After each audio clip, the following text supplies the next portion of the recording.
I'm taking it off mute. Madam Mayor, it's 6 o'clock. Okay, good evening, everyone. I'd like to call this Tuesday, July 11th, City Commission Budget Work Session to order and ask the clerk to call the roll, please.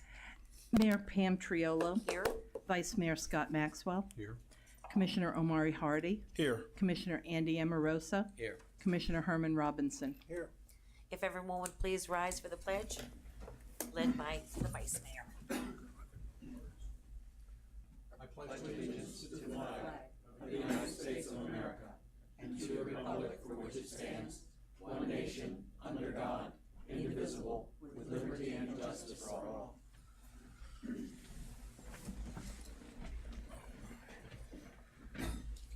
Okay, we have on our agenda this evening discussion of the Stantec modeling. So the presentation by OpenGov should Oh, I'm be sorry. first. Is that on your agenda? No, it's not. I apologize. There is an agenda that I have them in the back. I apologize. The presentation by OpenGov. OpenGov. Sorry about that. Some of you got the right one and some didn't. Okay, is everyone in place in here? Thanks, Marie. Thank you.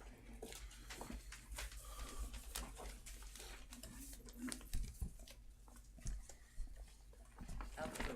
Please go ahead if you wouldn't mind introducing yourself. Thank you. Thank you. Use the mic.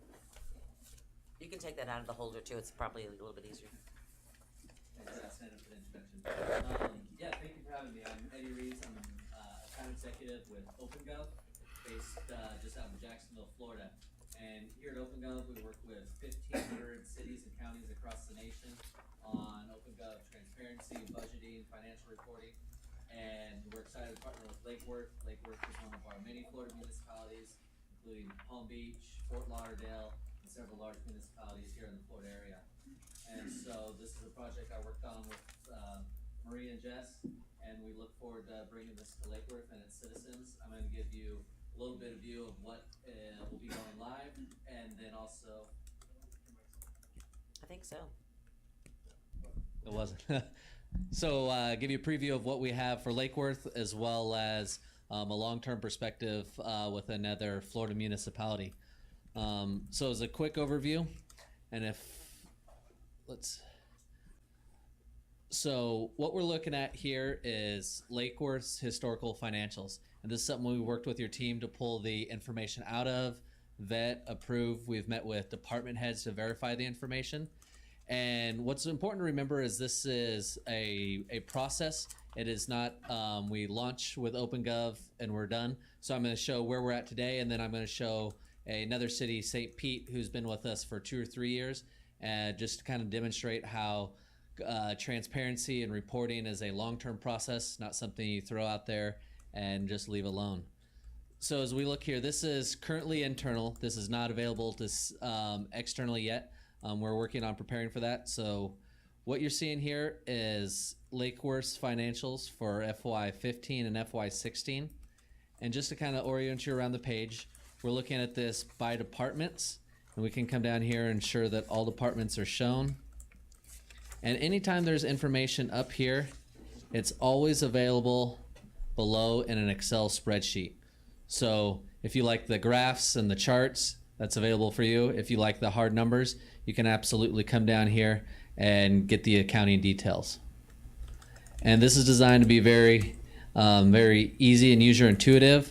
So for example, if somebody wanted to come up here and look at the public services provided by Lake Worth, they can click in here, or absolutely click on the chart and see how Lake Worth has invested year over year and look for trends. And this is available here if they would prefer to just dig into this current year. And we were looking at public services, the department, but let's see within the department what type of expenses they do have. And then it can come here and pivot, and you can get really granular data on the information you're looking for. And for example, if you want to dig down another layer and then look back at it historically.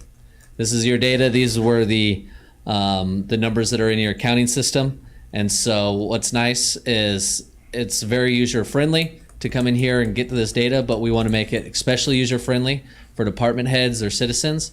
So over here in the views, we have, think of these as frequently asked questions. So what is the total revenue by type for the general fund? A person can click on this and real quick they get information. The next one, what are the public service expenses by department?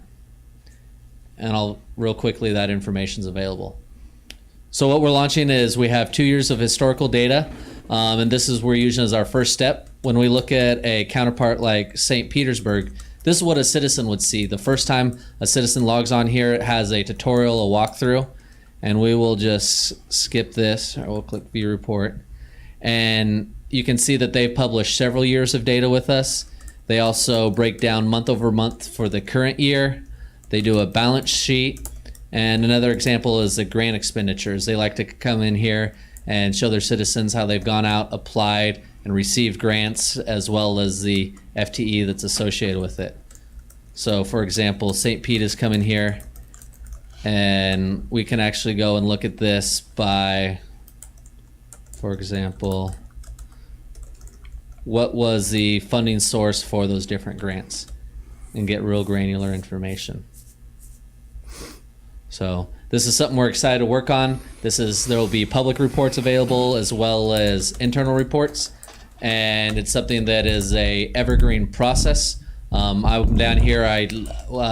Jess and her team talks with us weekly. I'm here on site for quarterly checkpoints, and we look forward to this being a long process where we work together, not something that's just launched and left alone. So with that being said, I'm open for questions. Okay. Commissioner, questions? I just like to say Commissioner thanks. I Hardy? really like it. Matt, Commissioner Robinson? it's great.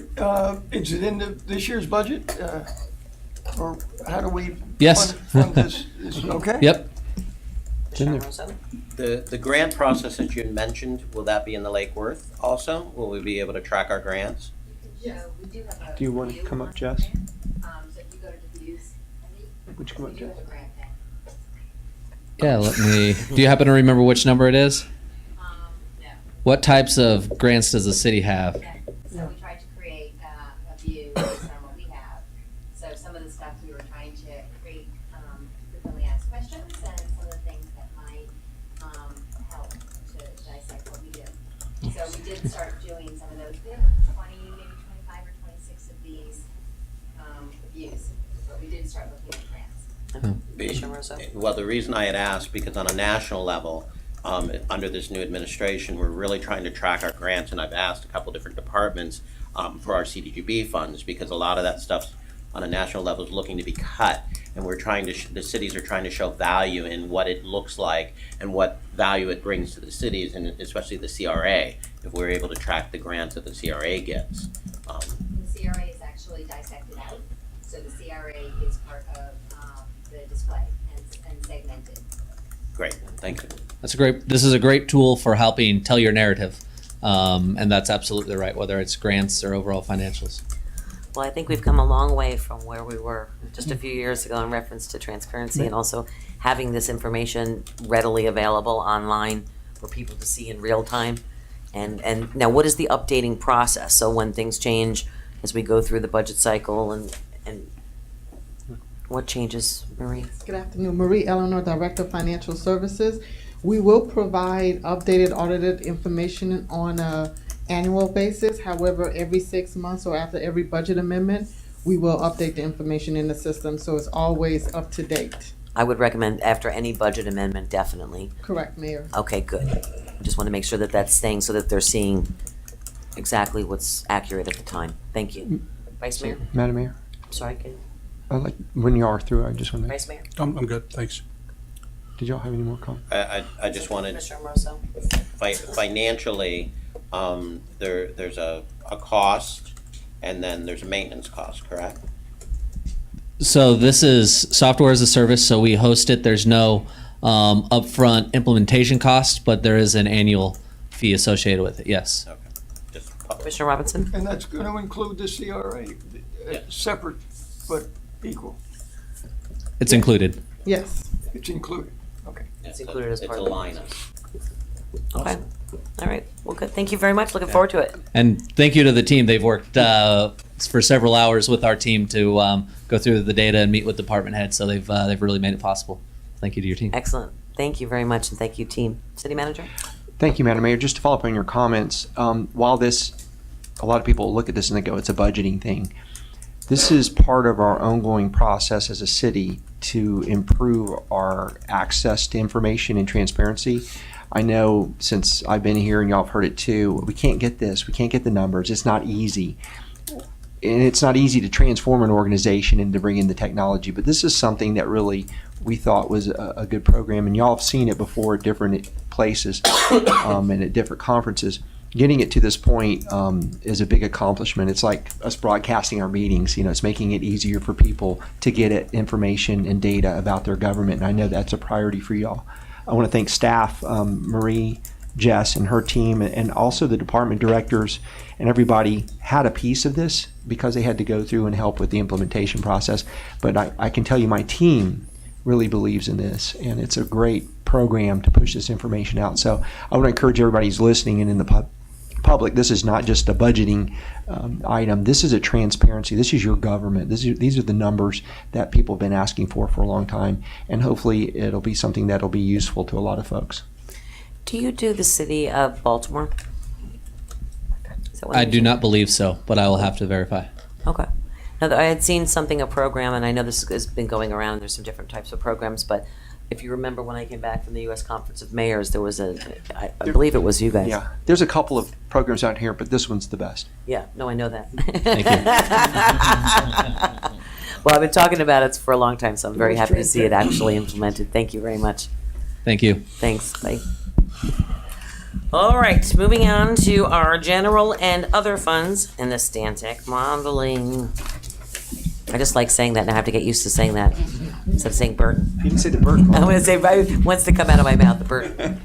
Well, I am Mike Burton. Yeah, I know. Burton. Yeah, it's a pleasure to be back. I haven't been here for a year or two, but we have with me tonight Letitia and Alex, who are going to be giving you the presentation. I'm going to be here to answer any questions and interrupt them as I always do. But without much further ado, I'm going to turn it over to Letitia. We have several funds to show you, all the funds tonight, a lot of which are doing and pretty good, and there's a few challenges to deal with too. So let Letitia go through it with you.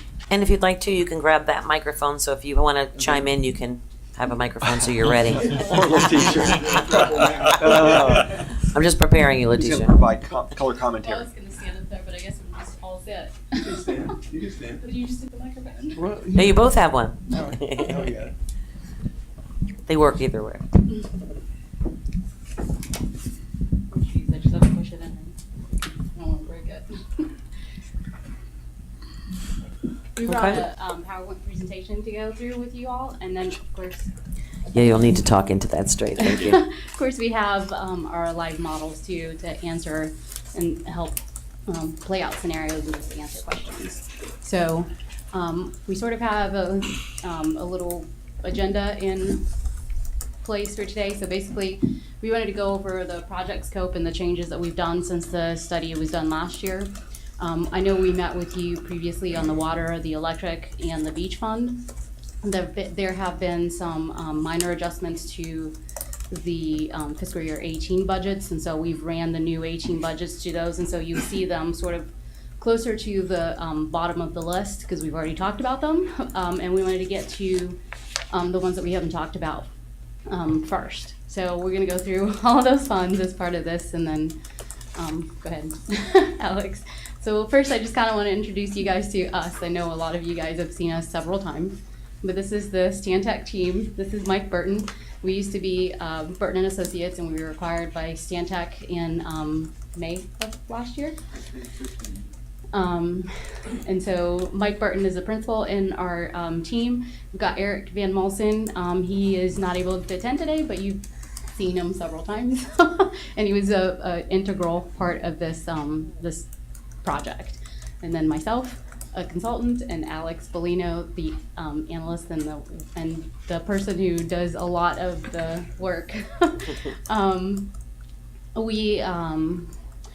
I guess I already went into that, but we basically we've been working with the city since 2008 on the utility side.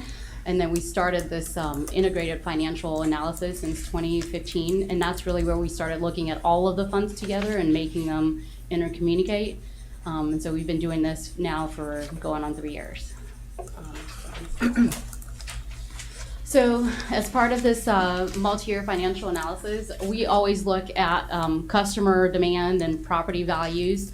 And we look at the historic trends so that we can sort of make projected assumptions. We look at operating needs for each one of the system. We look at capital needs and renewal and replacement needs. We make sure that the funds which do have debt cover their debt service covenants. And we also try to set up a 10-year projection that covers any reserve policy that each fund might have, a rainy day fund, as Mr. Burton likes to put it.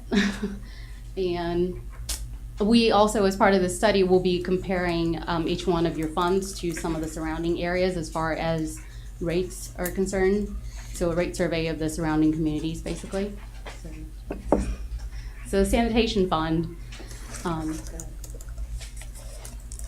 So the Sanitation Fund's key challenges are really just maintaining the 4 months of O&M expenses and making sure that we have enough capital to pay for O&M and renewal and replacement. Since the last study, we've basically updated the model to include the 2017 staff forecast. And we've put in the preliminary fiscal year 18 budget that the city has provided for that fund. And so what you see now in here is our summary panel. And so in the summary panel, what you're seeing right now is up on the blue bars, the top blue bars, I wish I had something to point to, but the top blue bars are really the rates but it won't work on the screen, I don't think. Sorry. Yeah. Well, the top blue bars on the top blue bars with the 0% rate increases are basically saying for this study, we need no rate increases. And in the prior study, we also needed no rate increases up to where we get to about 2026.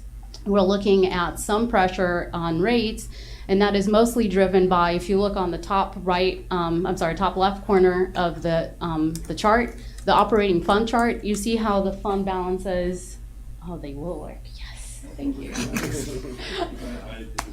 Pretty awesome. Okay, it won't work. Oh, man. It won't, no, it won't work when it goes right on the screen. Okay, thank you.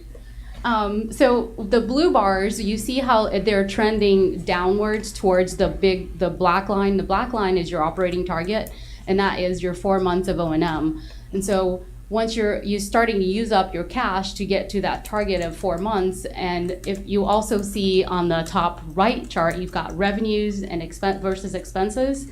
The cash in line, which is the blue line, is most often below the cash out. You see right there starting, I think, in fiscal year 17, you see it below the cash out line, which is the red line.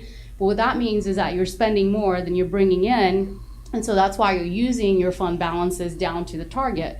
You get to a point where you either have to increase your rates so you can kind of keep up with your target, or you're gonna go below the target. And so that's essentially what is happening here is in 2026, the model is calculating in just in time a rate increase, and so we would be looking, in other words, going forward into the future into some potential rate increases, assuming everything gets spent down the way we're projecting.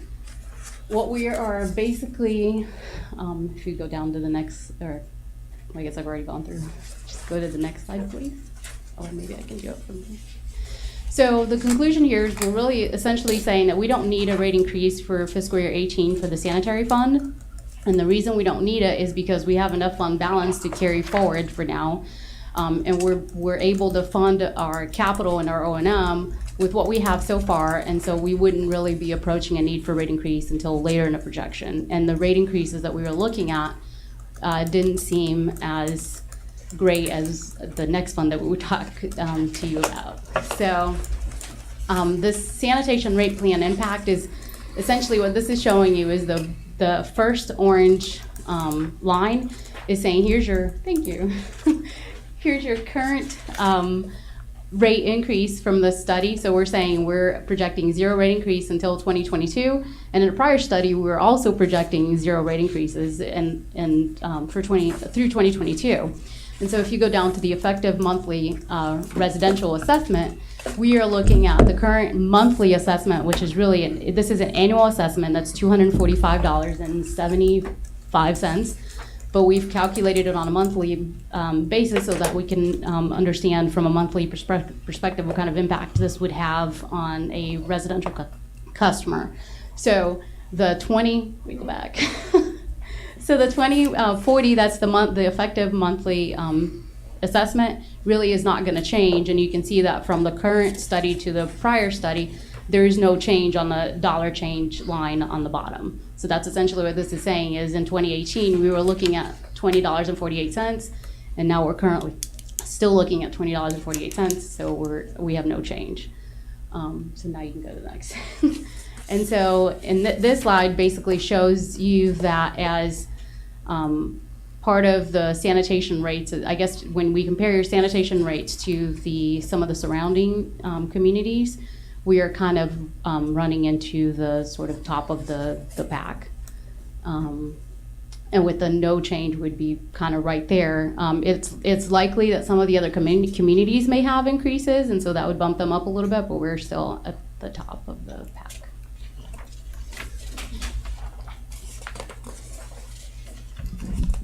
I think that's the last slide on that fund, right? Yeah. So if we Any want questions? to kind of have a protocol at the end of each fund, you might want to ask some questions about that fund before we move to the next one. Okay. Or we can, Vice Mayor?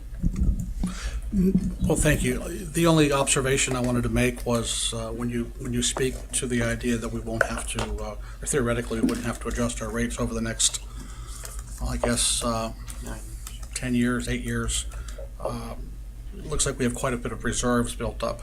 Mm-hmm. And I suspect, and of course, I don't want folks to take this the wrong way, but maybe in years past, maybe we were charging more than maybe we could have charged, I think is what I'm sensing.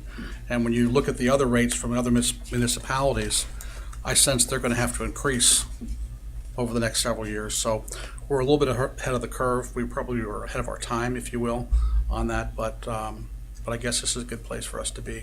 I think we're probably going to be looking at these rates probably in 2025. We're probably going to have to take a real hard look at them and see, which direction you're going to go with them, because obviously you're going to bottom out in 2 years later. So you want to start building that fund up. Is that what I'm seeing? Yeah, I think, I guess one thing to consider is that we're projecting certain amounts of expenditures and capital, and if that changes significantly from one year to the next, then of course that time frame would shorten or widen. So right now we just don't see that pressure to raise rates, obviously, because we're at a good state. If we were to do something silly like try to roll it back a little bit, would it have a devastating, a material impact? I mean, if we took a little bit of a reduction, we could play a scenario. We looked at it because that was one of the first things that Mike Burton brought up. And so we did look at reducing it slightly. yeah, if you did a reduction, then pretty quickly, Accelerate you're going to have to start having annual increases. Yeah. So Okay. it's kind of a double-edged sword on that. And I don't, it might be in a year or two down the road, people may have forgotten that they got a reduction, and they'll just be looking at the increases. Okay. So I think it's a pretty good place to be. With those reserve balances, if you have unforeseen equipment needs in that time period, you can use those balances to fund that equipment, the replacement or whatever. And so you got a little bit of a buffer there. So I think you're in pretty good shape. Thank you. Are all of the comparables that were listed up there, the other communities, they all do their own like we do, right? I don't know that for sure. Okay. I mean, they would have their own rate, so unless they're contracting it You, somebody, you but I mean don't know that. you do your own Apples to collection? Is that apples, what you mean? Yeah. Oh. Do you know? Some of them, it's a mix. We'd have to go back through, Madam Mayor, and check. But I can see a couple in there I know contract out. Yeah. That's what I thought. Okay. I just didn't know if it was apples to apples. That's why I was just looking, because we're listed as one of the highest. I just wanted to check. Okay. Thank you. Yeah, maybe we can make a note to do that. Thank you, appreciate it. Mr. Robinson, did you have something? I was just looking at everything up to 26 and 27, then the numbers change. Can I get a little bit of an explanation on why they're jumping in 27?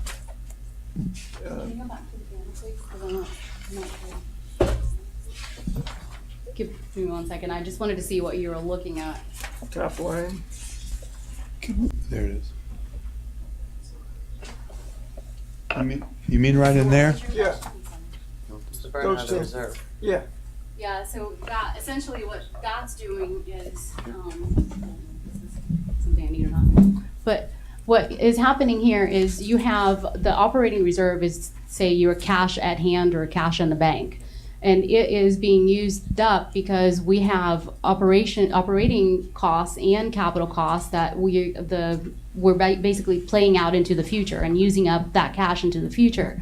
And so what happens is when you get to 2026, you have to increase your rates. In other words, you have to bring in a little bit more money so that you can maintain your fund balance or your cash balance at 4 times your operations and maintenance cost.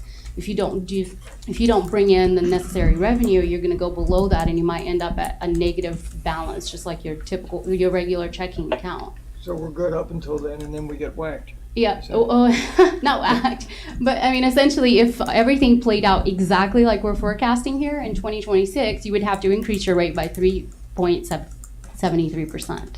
Or you could start earlier. Or you can start As you earlier. get down the road and you look at this every year or so, you could say, okay, rather than that, we could do a 1.5% starting earlier, and kind of, that blue bars are kind of like an airplane coming in for a landing. He's got to pull up, okay?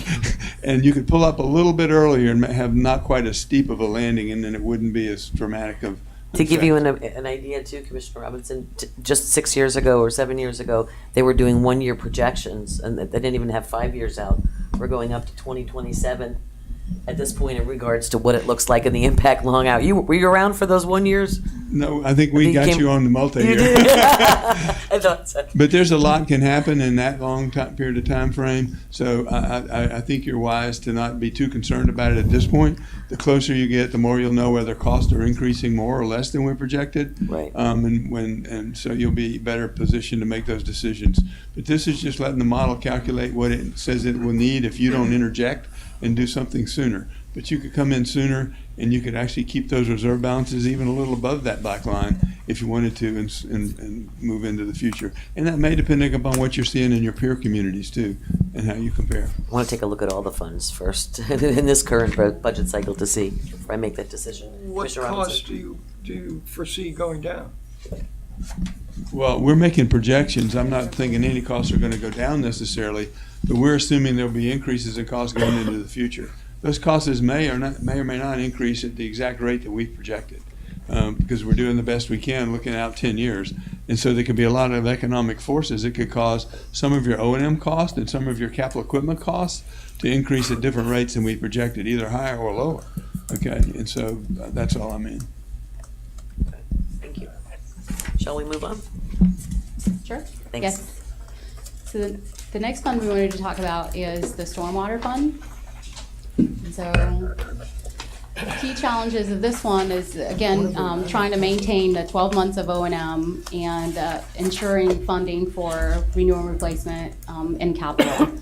The changes from the study that we did last year were that we have slightly larger capital and larger O&M expenses, and now they're based on the approved 17 budget and the preliminary 18 budget.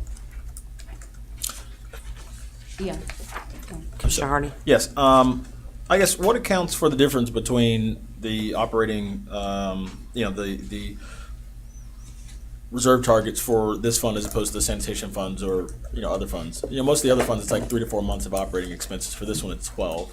Yeah, so I guess the reason we, as part of a policy or internal policy, decided to use the 12 is just to be a little more conservative, because there could be some hurricane or issues that are just beyond our control that could affect this fund significantly, and really 12 months of O&M for this fund is only about 1.2 million. Okay. and so we just didn't think that that was enough for some substantial, hurricane damage or something like that. And so we were just trying to be a little more proactive and conservative. It's something we can bring up to discussion every year, but that's sort of the background thought. Okay. Okay, Commissioner Moroso, and then let's try to get the presentation. Well, and I just was gonna comment, and it was based on past history, hurricane, we haven't had them in a long time, but we spent a lot more than $1.2 million in cleanup and everything. So, it's just a piece, and we have talked about, trying to increase this fund every year based on, future needs. Knock on wood, we haven't had them, but, it could be. Thank you. So for this fund, we started out looking at this fund on a just-in-time basis, just like we were doing with the sanitation fund. And by just-in-time, I mean we don't input an actual rate increase on that top override line. And so what that was doing is it was triggering about 20% of rate increases. I think it was in 2023 and 2024, or maybe it was 22 and 23.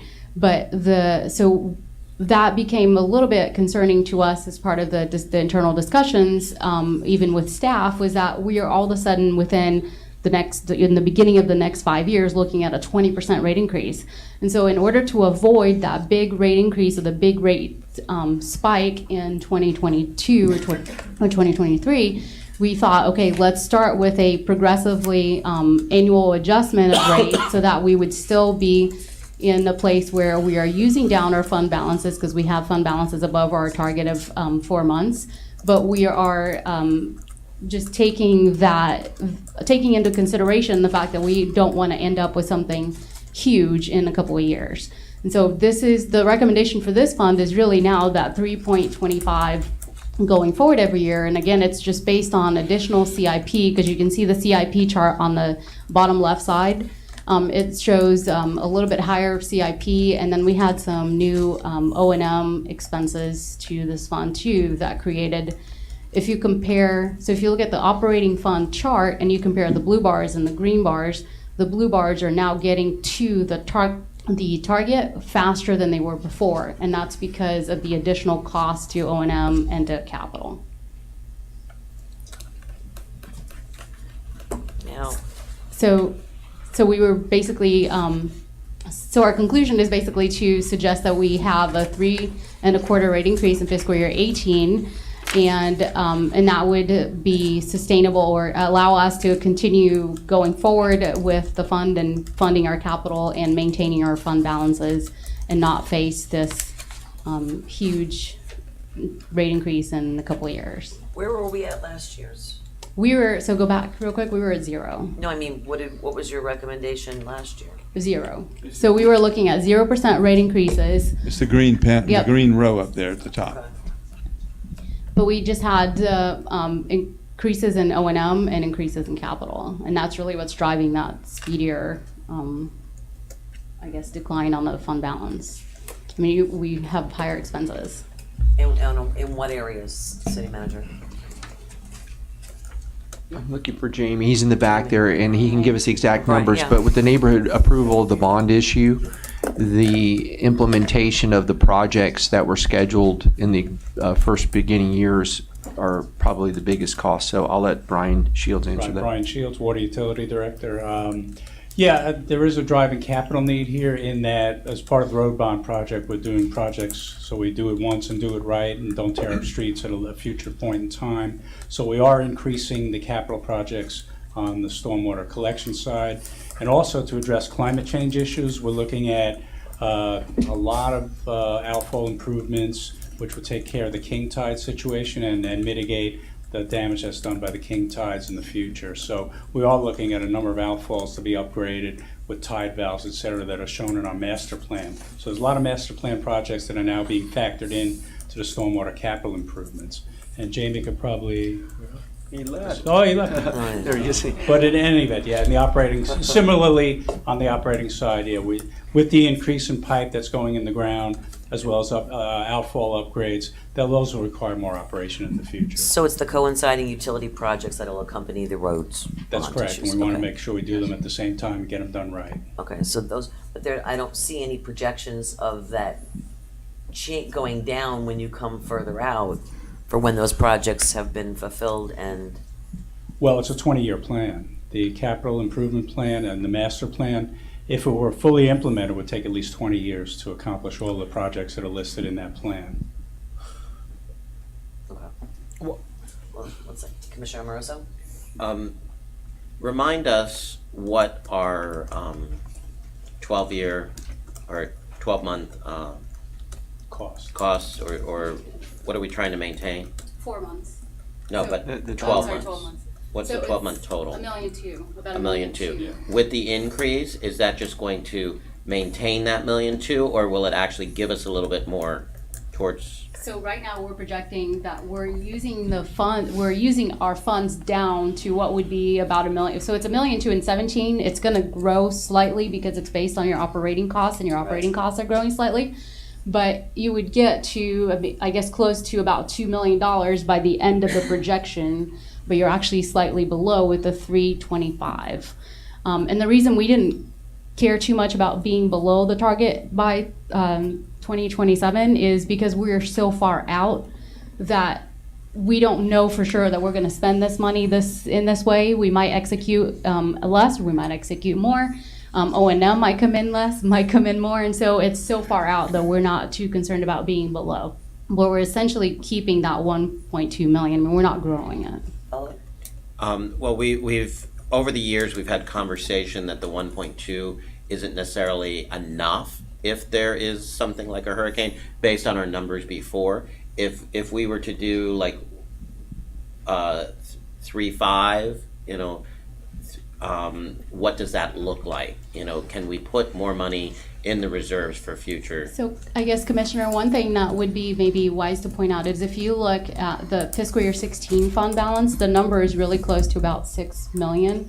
And so we currently have that in cash, but we're using that down to the 2 million. And so it's a matter of whether or not we can really execute the CIP, which I've never seen a city to execute 100% of its CIP. And so a lot of times what happens is that balance, even though we're projecting it to go down so quickly, it doesn't go down as quickly. And so we weren't really concerned because currently you do have more than the 12 months. But if you're really looking to increase that target, we can start, making plans to increase the target, and then obviously we would have to have, according to this, by the end of 2026, the 3.25 is not enough. So we would have to increase your rates higher. But just so you could take into consideration the fact that we're a little higher now.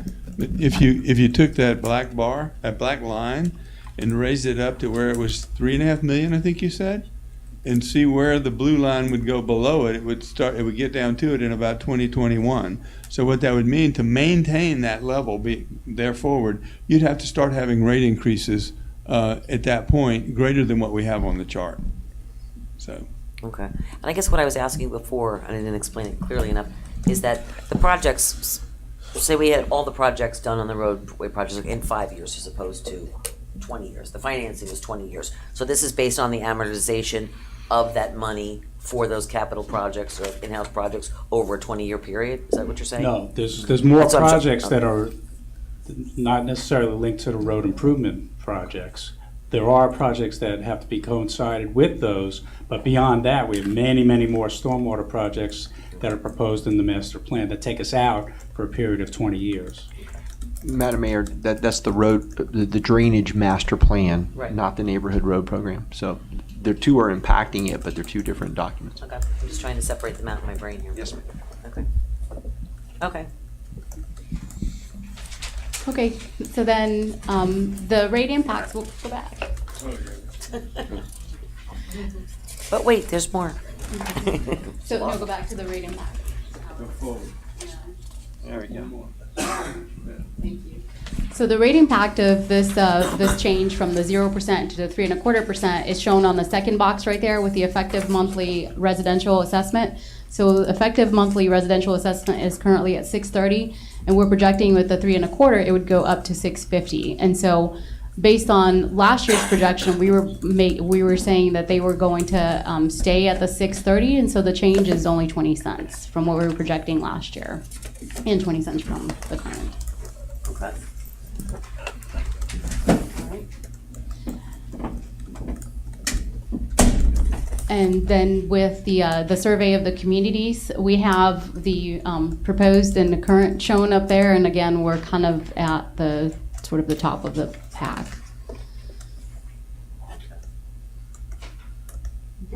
That's it. Any comments For on the that, Mr. stormwater. What's your take? Me? I watch Yeah. those eyeballs. Yeah. We're doing these types of analysis, and one of the places we're doing it is Fort Lauderdale. And he mentioned tidal rise, and you're probably under similar situation as they are. And so they're having tremendous capital needs there, and I think you're beginning to see your capital needs here. So this doesn't surprise me at all for a stormwater system. It's what we're seeing around the state, particularly in communities that are coastal and have their outfalls going into receiving waters that are affected by tides. In Fort Lauderdale, they have sunny day flooding on some streets down in in the downtown area. And I don't know how bad it is here, but I know you're facing similar things. So this really doesn't surprise me. And you do need to stay on top of this because it is going to be an issue that's not going to go away. So, yeah. Agreed, thank you. Okay. All right, so then our next fund is the regional sewer fund. And so. Mr. Robinson, did you have something before we move on? Go ahead. If I could ask Mr. Shields, if the 12th Avenue outfall and that kind of stuff is going to happen not in 20 years? Excuse me, Commissioner, what was your question? 12th Avenue outfalls, which gets flooded. What are the projects? Where are they in the schedule? They would be accomplished within the first 5 years. So we want to take care of the outfall projects. Those are a higher priority than exfiltration trenches on roads that may experience minor ponding. So we're going to tackle those first and hopefully complete the outfall projects within the next 5. When are they going to start? They've already started. We completed 2 of them this year. So they're going to be done in 5 years? Yes. Give a schedule. Ahead of schedule. Did you say? No, we'll give you the schedule. Oh. Refresher. So Okay. Thank you. he'll be ahead of schedule You're too. welcome, Commissioner. Next time, come with dates. Okay. Thank you. So the regional sewer fund, the key challenge that it is currently facing is that it really has pass-through costs, and the ECR is spending quite a bit of money in its own treatment facility. And so those treatment facilities will flow through to every single one of the 8 members of the regional system. And so the issue we're running into is not necessarily with the regional system because everybody pays in to cover those costs. But we've got, what I wanted to kind of point out with the regional system is that in 2017, it would be in the grayed out, I guess, bar on the bottom. We were projecting for fiscal year 17, 5.7 million of pass-through costs. And now in this 2017 study, we're projecting 6.7 million. And then the same is true for 18. We were projecting at 5.3 and now we're projecting at 5.8. And so those costs have to, portions, oh, sorry, 6.8, thank you. So portions of those costs have to flow through to the local sewer. And that's where we sort of feel the rate pressure is when it flows through to the local sewer.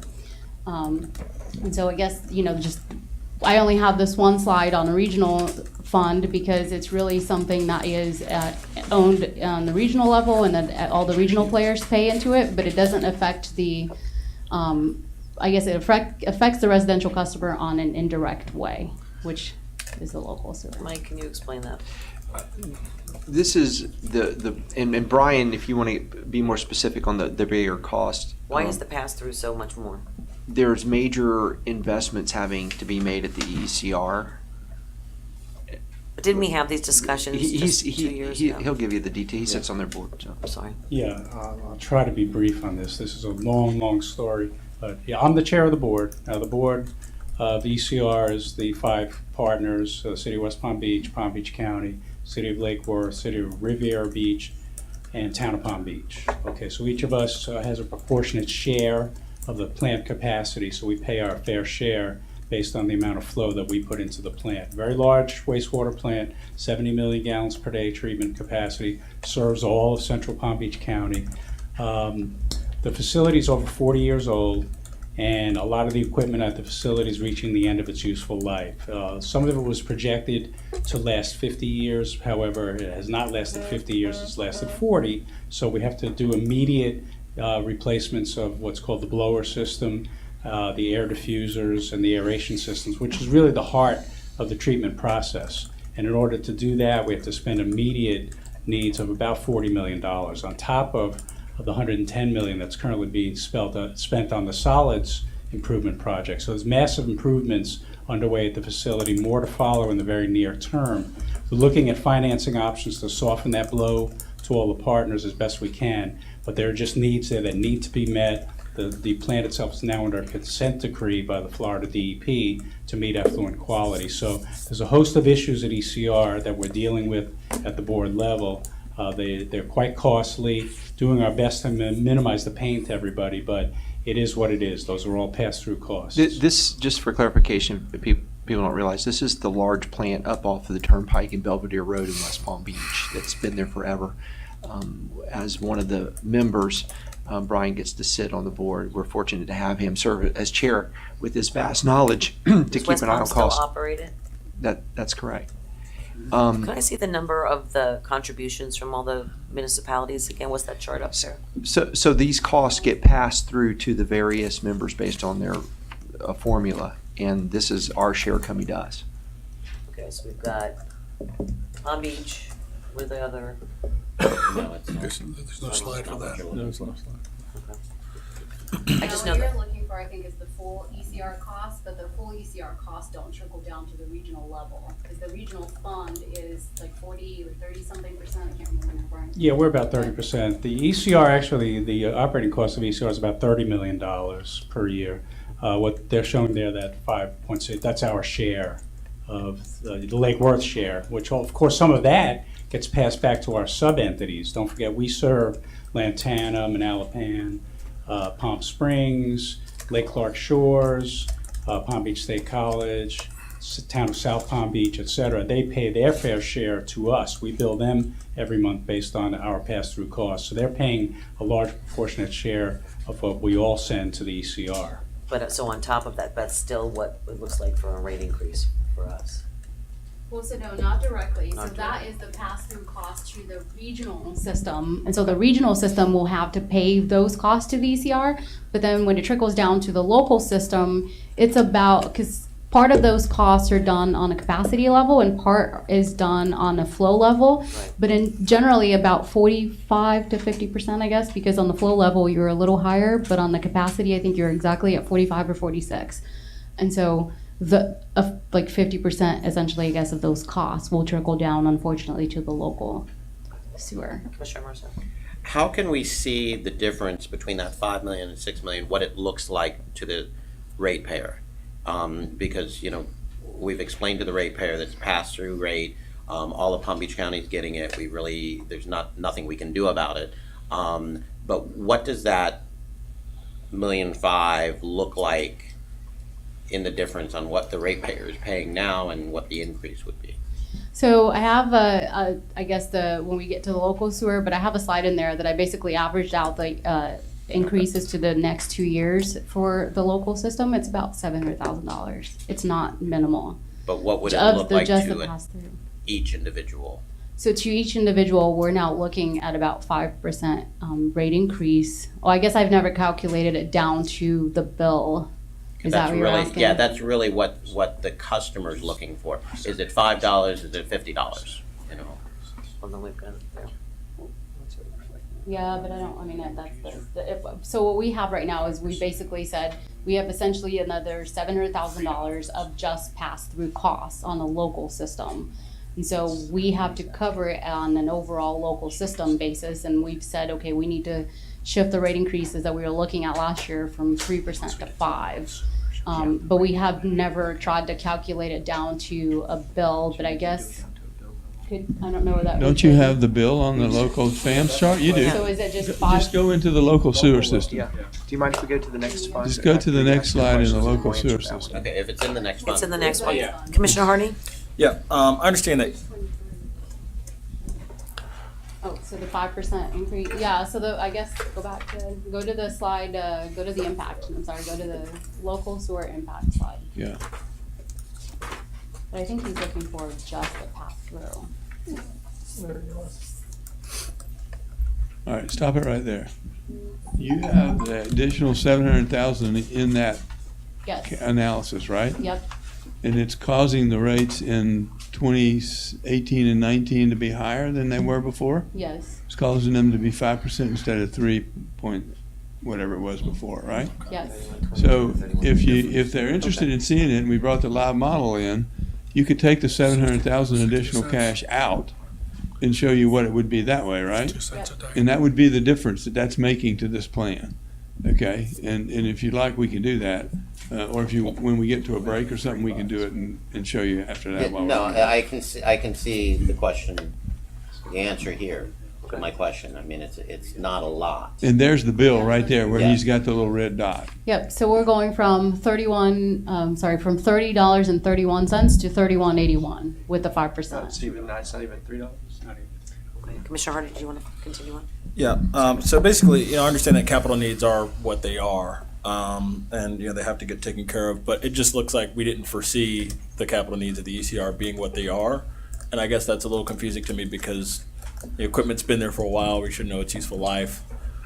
Well, actually, no, there've been a number of factors that have changed. Okay. As I mentioned, the lifespan of the equipment that we are replacing is 50 years, Okay. and it's lasted 40. It's 40 years old now. So Oh, we did okay. have, and we do have a 20-year capital plan, just like any utility has, and we did have the replacement of all these systems over the next 10 years. Unfortunately, they have failed earlier than anyone could have predicted 40 years ago, so we have to do them in the next 2 years, and that's accelerating the cost of our capital improvement program over a 2-year period rather than a 10-year. We did have it planned. So Okay. these projects were already listed, but they were looking in out years, and now we have to do them immediately to comply with the DEP consent order. Thank you, I appreciate that. Vice Mayor? Thank you. Just as a matter of edification for myself, when did they determine that this new set of $40 million was going to be put on the table? Because it seems to me that there was a little bit of a dust-up and quite some controversy over the $110 million capital request from 2 years ago. I'm just kind of curious as to when we decided that we need another $40 million. Did we already have a study in place prior to that decision? Yeah, we had studies of the aeration and blower system in place to show that they required replacement, and they were scheduled. They were scheduled to be done within the next 10 years, and they have failed this year. So this is sort of a crisis that cropped up on us this year. So it just happened this year? It happened because we feed the FPL power plant. That's where the cooling water goes. And they began to experience excursions in the effluent quality that didn't meet FPL's needs. So FPL threatened to sue the ECR. So that put pressure on us at the board level to accelerate these projects and get them done immediately. So a conversation never took place prior to that vote on $110 million to accelerate this $40 million? No, the $110 million was discussed over 5 years ago. That was a multi-year discussion and study that culminated in the issuance of the $110 million bond. But with that decision was only made a couple of years ago. That was made It's like 3 at years least ago. 2 or 3 years ago. At least 3, maybe 4 years I just ago. want to know if the decision was made, a conversation took place prior to our decision to accelerate the $40 million that we're talking, the extra $40 million that we're talking about tonight. No, the solids project, as I mentioned, was discussed and adopted probably 3 years ago, and then this year is when the blower situation Okay. cropped up on All right, us. that's 3 years ago, just for clarification, there was a discussion, in fact, it was a commission meeting in the city of West Palm Beach that I was at, when they were discussing the operation of the ECR. There was privatization, and there was some other things that were going on, and some of the municipalities were concerned about the impact to us. That operation never changed because of whatever transpired from there was legal actions, I believe, in fact, involved in that too, if I'm not mistaken. And we sit today in the situation that we are. That's a conversation for another time, but needless to say, it's one that we deal with every year. Commissioner Robinson? The FP&L charges how are they regulated? Again, another complex arrangement, but FPL gets their water, the cooling water for the West County Energy Center, which is out of 20 Mile Bend, comes from the ECR. The ECR, Palm Beach County constructed a reclaimed production facility that feeds the FPL power plant. FPL paid for every nickel of that project, $75 million. They paid the complete capital cost, and they pay the operating cost, and they pay for the water that they get.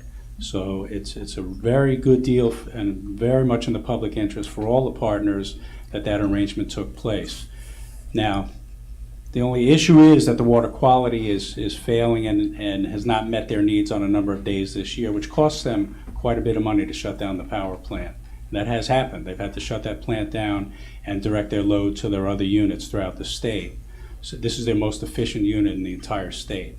So they're very conscious of the water quality that comes out of the ECR and put a lot of pressure on all the partners at ECR, and in fact have threatened litigation. So we were at a point where these projects must be done within the next 2 years. Can you explain what our obligation to the ECR is too, just for future reference? Our obligation? Yeah, our involvement in the ECR and how it happens and why it happens. Just so Happened people- in 1992 when the interlocal agreements were drafted up. The city of West Palm Beach always served the central part of the county, including Lake Worth and its sub-entities, but it was all done by a large user agreement at that point in time. But in 1992 was decided among all the municipalities to get a seat at the table. In other words, that each partner had no voice in what happened at ECR was strictly done by the city of West Palm Beach. And as you mentioned, there were a lot of threats of lawsuits, and political pressure was put on to implement this interlocal agreement in 1992 that at least got every partner a seat at the table and a vote and a capacity share. So we do vote. As Lake Worth, as mentioned before, we probably have about 30% of the capacity. I sit as the board chair, so I do have the ability to help direct the agenda. What happened to the other municipalities that were originally part of it? They were all, each one is a part of it, yeah. They're all signatories to that interlocal in 1992. Okay. It goes back to the 70s. 70s, is it? Yeah. It was originally Okay, thank you. 1972. It goes way back. It's got a long history. And I try to bring that up to further so they The understand bottom the line in reference. some cases is, like everything else dealing with infrastructure that we're grappling with, this is another huge piece of infrastructure that's kind of out of sight, out of mind for a lot of people. And it's reached the end of its useful life. The technology out there is problematic at best. So we went through that discussion, even talking about the pelletizer, remember that? I do, that's what I remember the last So this is conversation was. unfortunate that this is at this point. So to bring us back, I guess the driver of the local sewer adjustment from the 3% to the 5% is really these pass-through costs to the ECR that the local sewer has to bear. And so if you go to the next slide, please, Alex, the rate impact, forward now. Oh, I guess go down one more. We've already talked about that. So the rate impact is now, we are going from the 3% increase to the 5%, and now we're looking at 31.81 versus last year we're looking at 31.22. And so the change is really that 59 cents monthly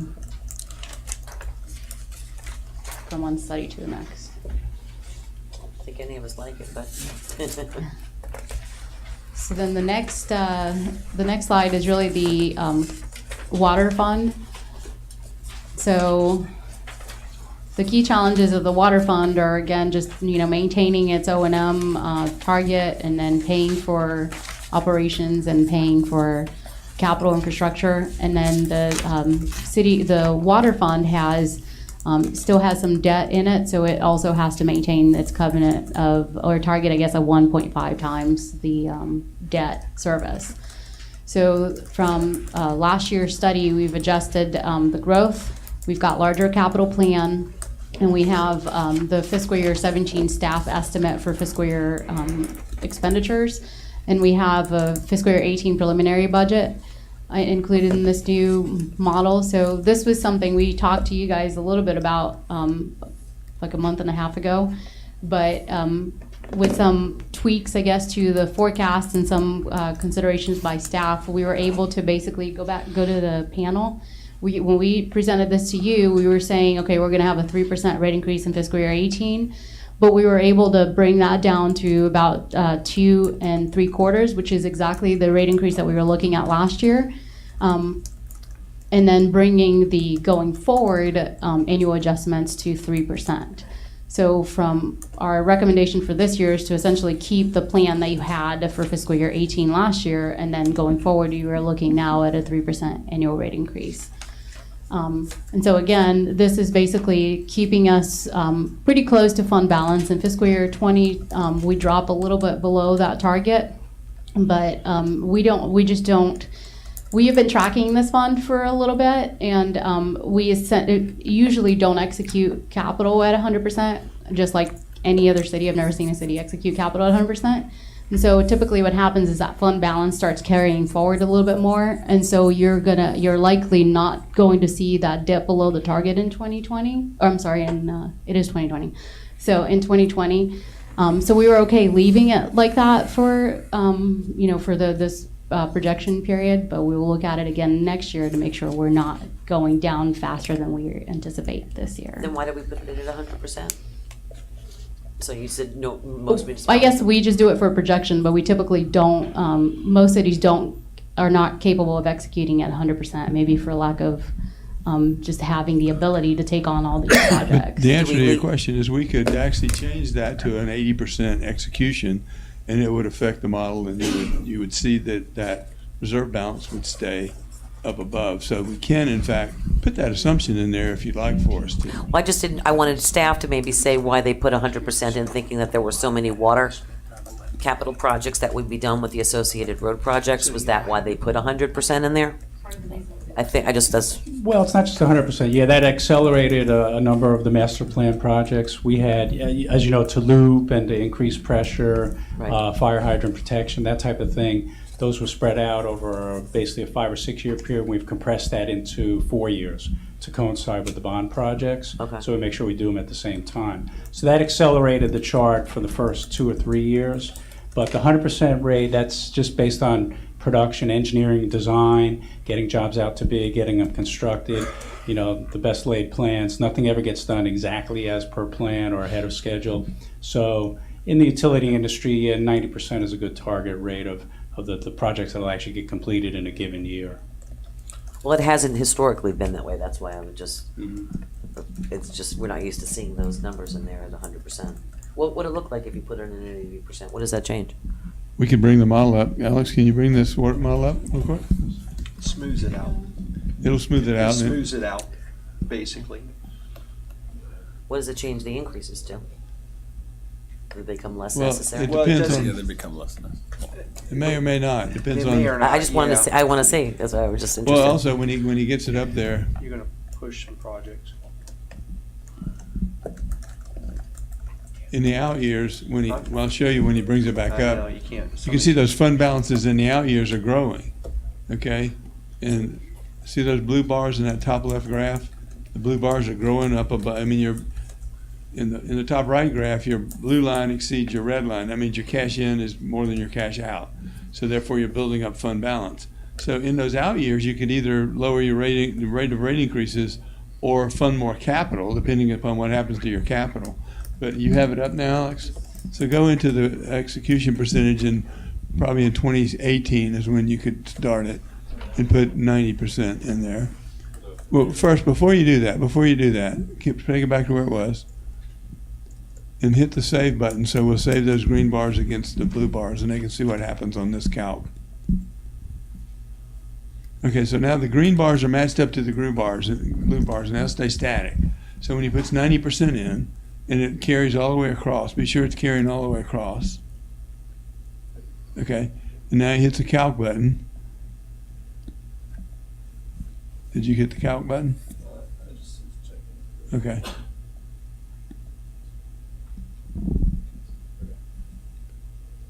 And what you see is in 2020 now that blue bar is right at the minimum level. It doesn't go below it.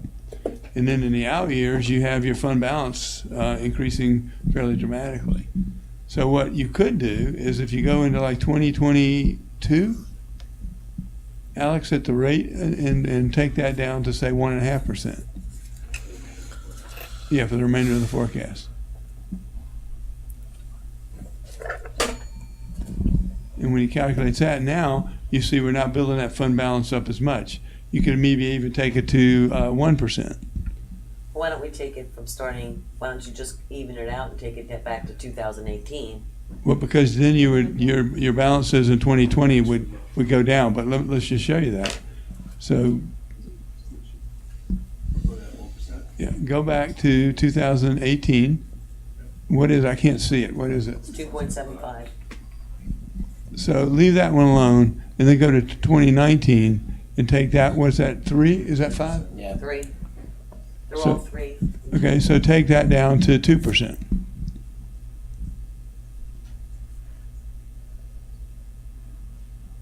And leave the other ones at that lower rate. Okay, now calc it. Now see what happens in 2020, that blue bar? It goes below your minimum again. Okay? Now, you can maybe make that, huh? He didn't leave them Yeah. at 1%, he put them all at 2%. Yeah, that's what he told me. It says 2% throughout the whole period. Yeah, it says, except for 18, which is 2.75. Right. And that's assuming you execute 90% of your capital in each year. So 10% just as a bow wave that just keeps pushing further and further out off of your system. Okay. And that's probably not an unrealistic assumption going forward. So you could go, I mean, if we look at this, we do the 2.75 in 18, which is what you've already been projecting, and next year look at it and see it possibly the 2% could work going forward. It's just a matter of how uncomfortable or comfortable you feel with that fund balance going below the target that little bit. Well, my question started from historically, how much of our capital improvement projects happen, or historically, how much? They've been at 40%, 50%, 60%. So we're putting 100% here. I'm saying realistically, before we talk about a larger, rate hike on this, if we looked at exactly what could be accomplished in a one-year period. And that's a good question, Madam Mayor, and the project success rate, the design, and the things being put in the hopper, and the funding, we're able to fulfill those capital programs much better. And while they say not at 100%, 90%, there's some number in there we can project out there. I think it's 80%, but based on our past history. But well, at our past history, there was a lot that wasn't done for a variety of reasons. Also, you need to remember, and we've said this many times, the plan that we're working off of started out with a projection that there was going to be 5% a year increases forever as well. So we've been, at the beginning years, doing a lot more with a less of a projected increase. So there has been some success here, and it's to be credited to the organization and to your direction. I'm not disappointed in any way. Please don't take my comments as that. I'm just saying that if our success ratio, to compare, again, apples to apples here, if you're saying, well, in the past, we've done 40% of our improvement projects, and now we're better because we have these plans in process, and we've got this plan happening, whatever. So we say 100%. I think the realistic, attainable goal to that, I mean, we're judging futures here in reference to what it is, would be 80%, 85%, and I just want to try to put realistic numbers in that will protect us, number one, being conservative, that will fund all the projects that we hope to accomplish in a one-year period without taking any of those projects out. I by no means want to do that because we have a lot of needs, and I get that. I just want to make sure that we're not sitting here saying 3%, 5% hike. I mean, I know it's better than the 5%, but I just want to make sure we're being realistic about how much we can accomplish in a year. Well, I think the way the programming is running right now, especially with the first 2 years of the neighborhood road program, really taking a bulk of the major investments in the 2-inch steel water lines, forget the rest of the graph here. Just look at The next 2 years. Look through 2020, and you can see that the reserves are dipping. That's really what I'm looking at here. I know it's fun to go out 10 years, and these are. But as you're closer into the current year and the projected years, you can see we're really burning up that reserve amount, along with what we're bringing in. So No, I'm sorry. the rate increases now seem to be on target. Okay, well, In- I in don't the want to beginning not, years. I don't know, I do not Yeah. want to not have prepared for them. Sure. But we're at a point now where everything's going to need some work and monies, and we've got a bond issue out there that people are going to be, I'm just trying to be as realistic as I can, to be conservative enough to make sure that we're, I understand in the next 2 years with these water projects, we have a lot going on, but I don't want us to look way far out at this point, because I think that those numbers are unrealistic, for the record. I wouldn't disagree with you. Okay, thank you, Commissioner Hardy. Yeah, I think that the conservatism lies in estimating 100% of CIP execution, because basically what you're saying is that, we're going to spend this amount of money. It may turn out, and perhaps it's likely that we will not, but basically us planning to spend that amount of money gives us a buffer that we don't, really see reflected in the model, but it exists. So I think maybe the conservative thing to do might be to estimate that 100%, and if we have the opportunity to lower rates in the future, then we can choose to do that. Is that, I don't know if that makes sense to other people. That's perfectly stated. Yeah. It is. I'm just preparing for the end of this conversation, when all the funds come onto the screen at the last minute and we see how many increases there are, and when you have to face your constituents with them and everybody else and explain them. I'm trying to see where, What you said in is true. every budget cycle, we go through it, so it's not new. And you look at the balance, the beginning balance is very high. Yeah. Okay, and that's because you didn't execute in years past. Right. And that buffer came to pass, and you built it up. Will you be execution has to do with a lot of things. It has to do with number of staff you have, the ability, just physical ability to actually do the work, get the contracts done, and all that. It has to do with weather. It has to do with permitting delays. So oftentimes what we see, though, is utilities get in a situation where they more aggressively pursue the execution of their capital, and I think that's what I'm hearing now. Is you're getting into a situation where you've recognized you haven't done as much in the past, but you're gearing up to do more in the future. And given that, I think that you're correct. That assumption is a good conservative assumption to make. And what you've just proven is that it does give us a buffer. Right. It really does. And by looking at a lower number, then it gives us that better reserve balance, and we come out not dipping below the target if it does come to pass that we execute less than 100%. So. Okay, Commissioner Marceau? Can we see the CIP at 80% and 18, 19, 20 at 3%? That's what I was going. Yes. Because that's where the dip is. And we know the 3% is, $1 and change. In 18, 19, and 20. 18, 19, 20. At 3%. And then in 21, just leave it at 2 for right now. Leave Let's it at just 2 see. for now. Now go to 3. No, go to 3 in 2018 also. Yes. And keep the rest at 2. So this is when we're going to need the most amount of work. We're working on the bond. We got 4-year 80% going all the way through. 80% every year. Yeah. Now calc it through and we'll see what happens.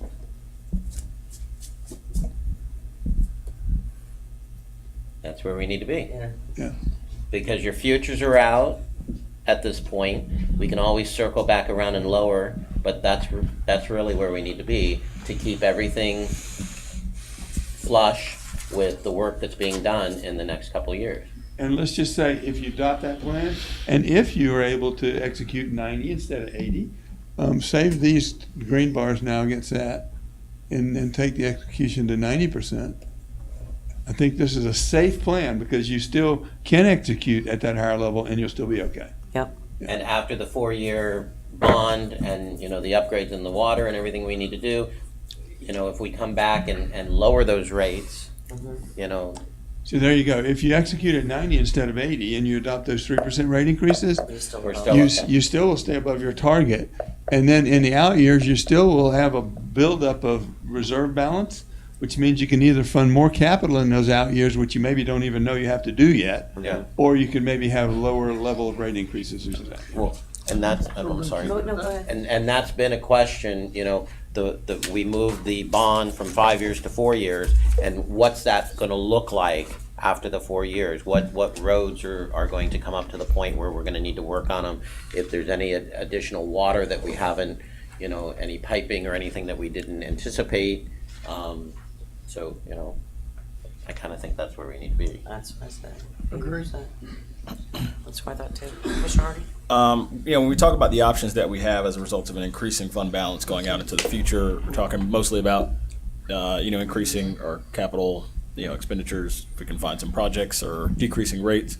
If I'm not mistaken, this fund also has a relationship to another fund that we're going to see in this PowerPoint projection, which is the beach fund. And if I'm not mistaken, there's a loan from this fund to the beach fund. And as long as we have that additional buffer, that's something that we should consider in there. So it's not just capital and it's not just rate decreases, but it could also be perhaps a loan forgiveness from the water fund to the beach fund to make the beach fund more viable as a part of a package of things that we might seek to do in the future. I just wanted to put that on the record as well. Vice Mayor? I would like to thank you for causing me some additional indigestion. Okay, speaking of the debt that the beach owes the water fund, how is that debt balance being treated in this chart, if at all, and at what level? So it's included in this fund right now at $292,000 a year. How much, I'm sorry? 292 It's a payment coming into this fund, right? coming into this It's a fund. source of funds into The this. beach is funded from here and also the insurance. Yeah. What we call the insurance. Insurance and It's then- not all water. yeah. At 292. Hold up, if you Yes. want to finish. Yeah, thanks. So it's 292 all the way through 27? Yes. Because I think we extended like to 200 years payback or something like that for this. We've It was supposed to be a extended it 5-year slightly. deal or whatever, it's now 250 years. Point of order. Yeah. Well, just, all right, thank you.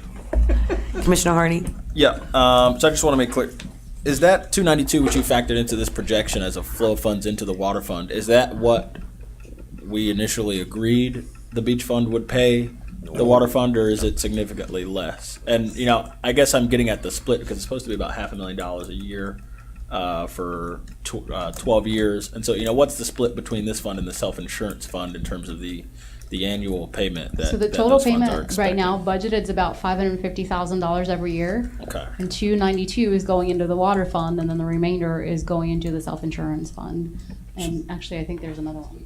Is it capital fund? So there's 2 other funds that are getting payment from the beach fund as well. Are they? Well, they're supposed to be. It's budgeted in our projection. I don't think they have for 3 years. So- have they, Vice Mayor? So now that you've said that, I know we'll probably touch on it at some point during these budget discussions. So what is the aggregate dollar value for those 2 other funds that's being paid back? I guess. It's the difference between the two numbers. 550 and 292. So you're telling me you're using the entire 550 as potentially being paid back between the 3 funds, Yes. Out of the beach fund. at which we know we've not historically done. Yes. So why are we putting it in there if we've not been doing that? I guess as part of the budgeting, we bring them in because we're expecting to have that payment made. I know it hasn't taken place, but we don't have a lot control of what gets done. We just kind of try to project out the way, essentially there was a debt that was owed to these other funds, and so we're trying to just do it, include that. It's really a policy. If you choose to keep doing, to pay it back out of the beach fund, that it'll stay in there. If you choose not to do it, we'll take it out. It's really not. My point is, if we have if historically we've not been able to get the 550 back annually, I don't know that it really is beneficial for us to put it in there going forward, because we know in all probability that we're going to take less, which means these numbers really don't mean, they're close, but at the end of the day, they don't really mean what they really mean, because the numbers aren't true. Marie, would you want to step in for Yeah. a second? Thank you. Thank you. Vice Mayor, we have to put it in because unless there's a policy decision not to, we have to start the budget process putting in the 550 because that is the current policy direction. And it's a policy decision if the actual payments are put in the budget. So until we get a policy direction otherwise, we start off the budget process with the beach fund repaying. Follow up. Love to see. I just want to clarify, payments have been being made, maybe not at the full amounts, and I don't know off the top of my head what the payments are. But it was our direction to include in the budget the full expected payment as originally agreed to. As the 550. Yes. follow up. So whatever deficiency exists at the end of the year, whatever the beach ultimately does not pay back from the 550 will just be a negative impact on the respective three funds in terms of. That's okay, right. Thank you. Commissioner Hardy? If that were to come to pass, in the water fund, you could test the implication in the water fund. if That's they what I was- didn't get the I'm two. going next after they. And if I could, from memory, I think we said it was around half. There was a half percent impact on that just on the transaction. I think. Do you remember that conversation? On the water fund, where it Yeah, reflected? the Yeah. impact on the It rates. was a half. Right. Yeah, percentage point. Commissioner Hardy? Right. So, and thank you for contextualizing that impact in terms of rates, which also gets it in terms of what the monthly bill might be for the average homeowner or resident. Basically, what I'd like to know is, first of all, how much has been paid back to these three funds, and maybe we might not know off the top of our heads, but if we could get that back to me at least, I'd really appreciate it. And then the other thing is, if you guys need some sort of policy direction from us as a commission, I would think, just in the interest of being conservative when we're making our projections, that we actually include as a flow into the water fund what we really expect the water fund to receive from the beach fund, because that helps us, I think, just to make a better decision as far as what we're looking at here. Wait till we get to the beach fund. Okay. When you get Follow up. Well, please. the other thing is, have we set out a priority? If the entire 550 isn't rather if let's say this, if the entire 550 isn't coming back into the water fund, the self-insurance fund, and the capital fund, then basically, do we have a ranking as to which one gets the money first? For example, if there's only 300,000 available to go out of the beach fund into these other funds, will all money go into the water fund until it reaches its 292, and then so on and so forth? I don't know that we've had that specific discussion, and honestly, Commissioner, we'd have to go back and actually look at those previous years, and how that was treated. I don't have the answer off the top of my head. I believe it's probably prorated equally based on the split. I think maybe we should have a conversation as to whether or not it should be prorated, or whether or not it should flow all into one fund until that fund's been made whole, and so on and so forth. Great. Commissioner Emerson? And I agree with that too, and if I were to pick, I would pick a fund that affects the taxpayers, like the water fund. I mean, if we're looking at increasing the water fund, and we can't get the 292 back into the water fund, it's going to affect increases in the water fund, where it may not have an impact in one of the other funds. So, absolutely, I think we need to look at that, specifically going back into the water fund. They all affect the taxpayers. It's just as big, But as this big would an be impact. an increase. Yeah, on their rates. Deferred maintenance is expensive. Correct, Yeah. correct. Commissioner Robinson, did you have anything?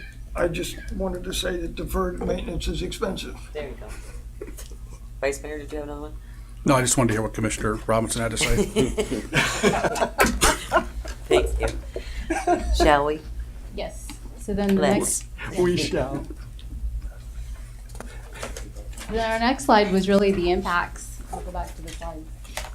Was really the impact to the water fund. But I guess let me clear something up real quick too. So are we looking at the 3% now instead of the 2 3/4? Is that what you all have just sort of? We're at 80% 333 for the next 3 years. Okay. I think we're comfortable with So that would be, I guess, the new scenario that we're looking at for fiscal year Well, it 18 was is the supposed to be 3%. 2.75, wasn't it? 275, yeah. It was 2.75. So then if you go back to the presentation. Yep, thank you. And if you go to the rate impacts. I had a rate impact table in here with the 275, and so the rate impact would be a little bit different. But I'm for the lower rate.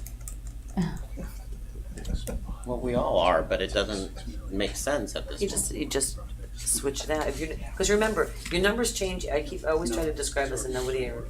It's a moving document in that your realizations when it happens for it. So if you've got 100% factored in of capital improvement projects, and 78% of those projects actually get done, then your numbers are going to change based on what we've seen here. So you can say it's gonna be that, we can say, oh, let's do 3, 3, and 3 with 100% of our capital improvements, but we know it's more than likely not gonna be. No, we said 80 because that's what you anticipated. I know what I'm saying. It costs more. Those numbers are, I mean, they're still protective of it. I'm not for, I'm good with the 2.75.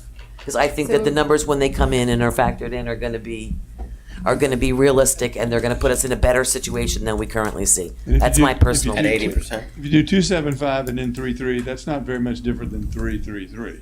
So I Right. don't think it's gonna make a big difference. And if you want to keep the 275, I think you could, and then project the 3 and 3 for the next 2 years. That's fine. But 80%.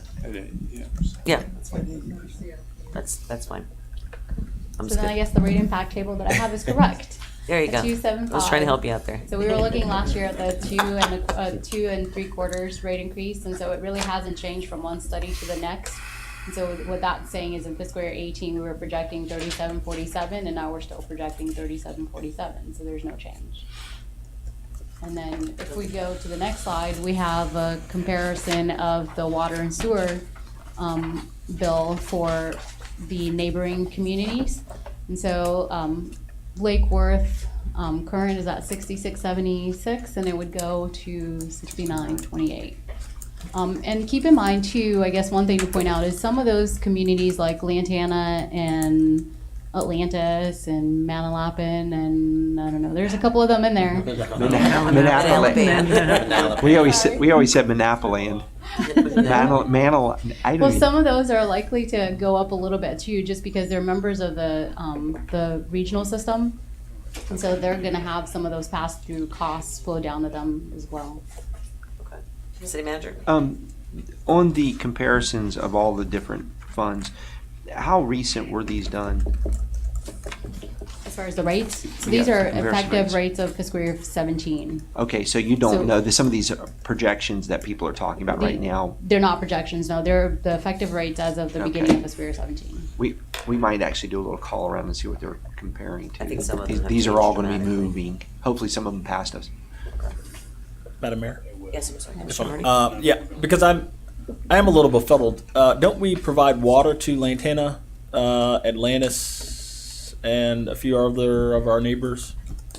We have don't? emergency interconnects with a number of our neighbors. We do provide some water to them on occasion, but not exclusively. We do serve a lot of area outside the city limits. Okay, just sewage, I guess? No, both, water and sewer. Okay. It depends on the entity. Some of them were both water and sewer, some were water only, some were sewer only. Okay, and the reason why I'm asking that is that if we were providing water to these municipalities, it would be really weird if they were able to provide water to their residents for a cheaper price than we're providing to ours. But in any event, I guess what might account for, other than these rates not necessarily being updated or taking into account projections that other city councils are making around the county, what accounts for the difference between us and other areas service. aside from the loans and things like that? Well, there's a lot that goes into rate making and also what these people face as far as their capital improvements go, the size of the system. There's a big economy of scale. Palm Beach County, Boca Raton, for example, have economy of scale. Sure. When you serve 500,000 customers as opposed to 37,000, Right. makes a big difference. Another thing I'll point out, these are rate-based only. You're not looking at connection charges, which Okay. in some of these municipalities are 3 or 4 times ours, Okay. which really adds a lot onto developers' costs to construct new units. RO? We have RO, a number of the other municipalities listed there are on RO as well. Oh, I know Jupiter. Manalapan's on it. Sure. Boca Raton, remembering softening, Palm Beach County is a combination of everything. Jupiter is RO, I know Jupiter. Point Beach is, Has one, don't No, they? Out west, don't they have one? no. sure, the Glades are on RO. No, it's not about Point. Yeah, Boynton is a membrane softening, and they're upgrading their east plant. Seacoast is RO, Jupiter is RO. It's pretty common now. Yeah, so quite a few communities have gone to reverse osmosis. Vice Mayor? Thank you. As we're talking about the rate differences, I'm wondering if staff, maybe for next year and beyond, if maybe we could go ahead and take it upon ourselves to go through each one of these other municipalities and determine, for lack of a better way of expressing it, what types of level of service they give for trash and things like that. So, and footnote each one of the municipalities. So we know that, you know, if we're charging a lot more than our neighbor, well, maybe we're doing a lot more than our neighbor, you know? So I'm just wondering if that is a realistic expectation or a request, and just footnote the respective municipalities going forward. So as a matter of public record, folks can look and see for themselves what the difference in level of service is and why the rates might be different from one town to the next. I think that's a great idea too, and I think that, you know, look at us just in the past. You know, people used to hold up that FP&L bill and say, look how much lower it is than my Lake Worth utility bill, and here ours was water and sewer and everything else was on one bill, and they were making a comparison to it. Us having a real comparison so we know the types of services that we're, and products that we're providing for people above and beyond, because we are special. It's a good point. We're special, all right. Commissioner Robinson? And what's the effect of raising the connection fees? It obviously is paid off over the long run. You know, if somebody's buying a new house or building a new house, they're paying a connection charge. So in those other municipalities, if they're paying $8,000 or $9,000 a connection charge, where we charge, you know, $2,500, it's factored into the cost of living. So, you know, and again, it would come out in the wash in the long run, but somebody's paying a lot more for capacity than what we're charging our customers. And Use the microphone are again. we going to consider raising our connection rates? No, those are evaluated. Burton and Stantec does that evaluation for us every year to make sure our capacity charges are suitable for what we've got in fixed costs versus operating costs. Again, it's a very complex calculation. Mike could expand on further, but there's a calculation that's done every year to pinpoint where our connection charge needs to be so that people pay an adequate amount for the capacity they use. Commissioner Hardy? If I may, what I just heard there is basically that the capacity charges that we're asking people to pay isn't a function of what the market is. We're not trying to match some of the market. We're just trying to make sure that we're covering our capital costs with these connection charges. So even if the market is higher, that's not something that we're thinking about, basically. Would that change our rate increases? No, it's kind of an after-the-fact thing. You get the capital charges, and then in the future, you can use them to offset the need to borrow money or pay for capital in the future. But in the short term, it's not going to have a big effect on your rates. Thank you. We'll move on. Yes. The next fund we had was the electric fund. Thank you. So we spoke with you guys a little bit about the electric fund before, and not much has changed other than there's been some adjustments to the fiscal year 18 budget and then the fiscal year 17. So I guess key challenges is continuing to maintain the 3 months operating reserve. We have debt service in that fund too, and so making sure that we cover the 1.5 debt service requirement. And then funding of capital needs and achieving parity with FEL. So, just go to the next slide. So here's our control panel again, and so we talked to you guys a little bit about this the last time we met, and it was essentially that you'll have a rate consultant doing a rate structure adjustment that would benefit the residential customers. And so we applied the negative 3% rate increase to, I guess, a decline of rate to the rate revenues, which would be supported by that rate structure change. And so that means that if we did have a decline in rate revenues of 3%, we would actually achieve parity in fiscal year 18, where we're at about $111 per month. Yes. So this is, I mean, not much has changed here other than they've trimmed down a little bit of the budget. And so before we were looking at fund balances slightly below the target for, I think it was fiscal year 19, and so now we're kind of back up because of some budget adjustments since we last talked. Commissioner Robinson? Is 3 months operating reserves reasonable? I mean, is that a standard? Or we talked about hurricanes, and we're responsible for distribution, and I don't know. I mean, we are pretty enough? close to that target. I think this was something that we, again, had discussed internally. I don't know, I guess, I guess a fair way of looking at a target maybe would be if you have an asset that is, what's the word I'm looking for? Essential to your providing that service, and that asset, that major asset fails. How much would you have to have at hand to pay for that asset if it failed for a hurricane or for something like that? I don't know that I have a specific sort of, here's an asset from your system that is really something that we need to target our fund balance. I think I don't know if Walt that's is a here, question but I think. I'm sorry. Walt's here. Okay. We targeted sewer for 12 months, wasn't it? That was Stormwater for 12 months. And I'm trying to understand. Because of its size. Yeah, the 12 months in the stormwater is 1.2 million. And the fragility. What's the amount? Well, I was just going to say the 3 months amount Use the microphone, is please. close. Sorry. So the 3 months target is closer to 15 million. And so we're like right in between, so maybe about $13 million. So there's a big difference in the total dollar amount too. So the 3 million is representative of 13 million versus the 12 months that was only 1.2 million. Does that make sense? Yes. Okay. The dollar amount. But Yeah. I'm concerned about the amount of repair. The I think that's fragility, the lines are much more likely to come down than a sewer pipe breaking in a hurricane. Madam Mayor. Oh, I'm waiting for Walt. Again, the 3-month target, that's policy driven. Excuse me, Walt Gill, Assistant Director of Electric. Thank you. Sorry about that. It's policy driven. If you want to increase it, decrease it, that's a policy decision that you guys make, and we follow policy. Well, City Manager. Thank you, Madam Mayor. If you talk about damage during a hurricane, the lines in the transmission distribution system, obviously they have different values and costs, but your real hit would be large transformers, big pieces of equipment, with the exception of the power plant, which is past its useful life in so many ways. So we are really dependent upon the large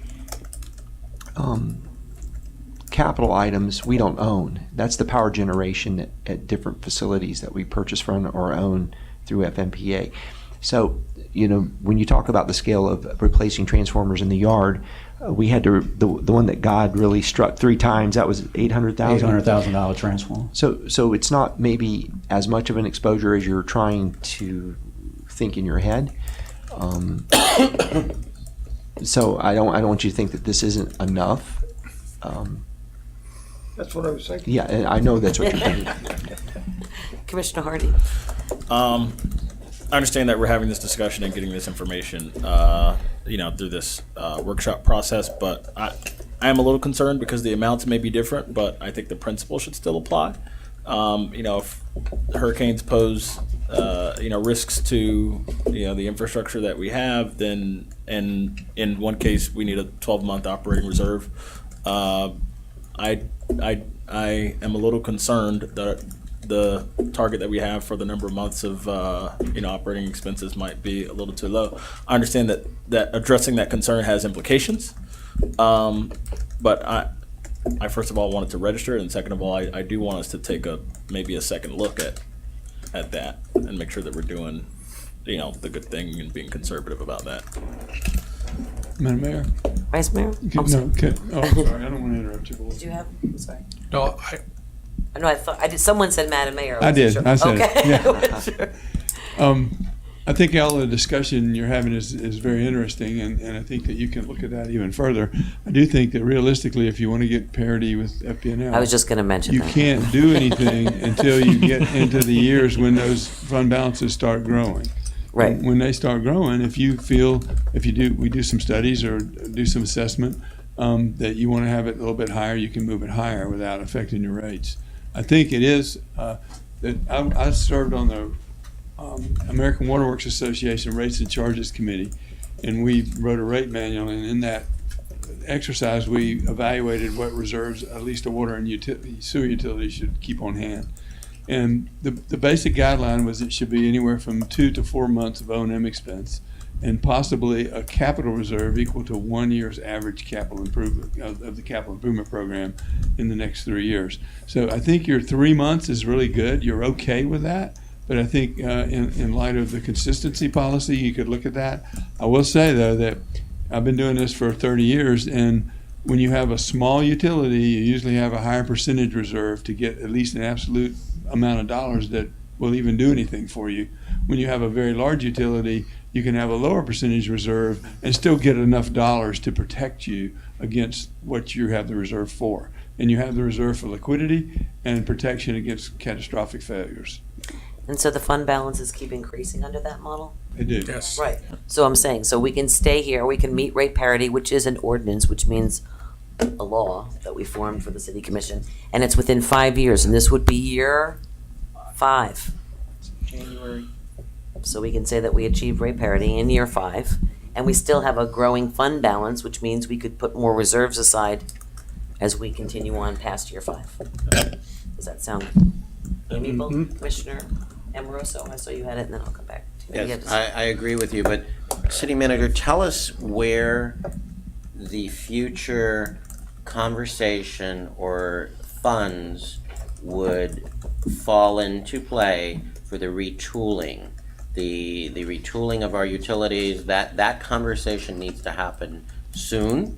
Whether we continue to buy off the open market, whether we retool, what's our thoughts on where that funding would come from?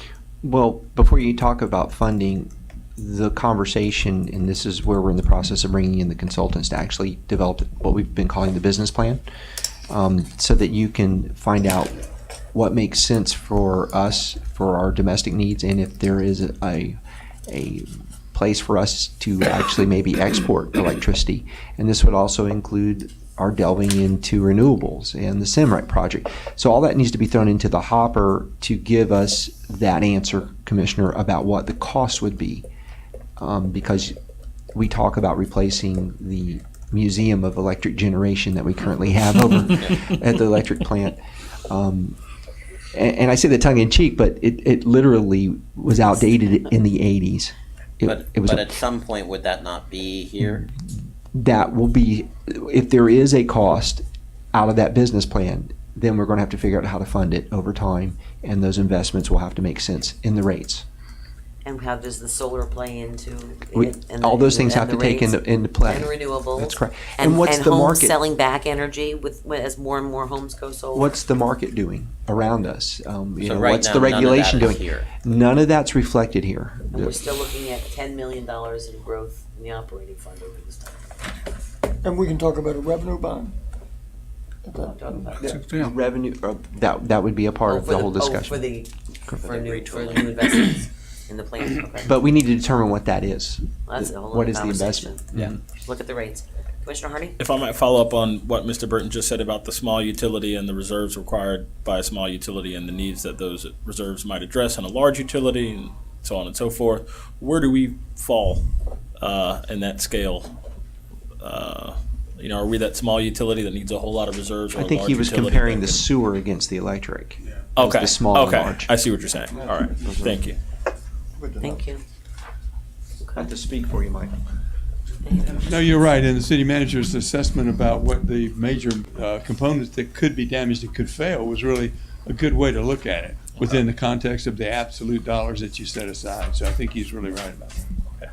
And I would definitely in the next budget cycle look at increasing our reserves on that too.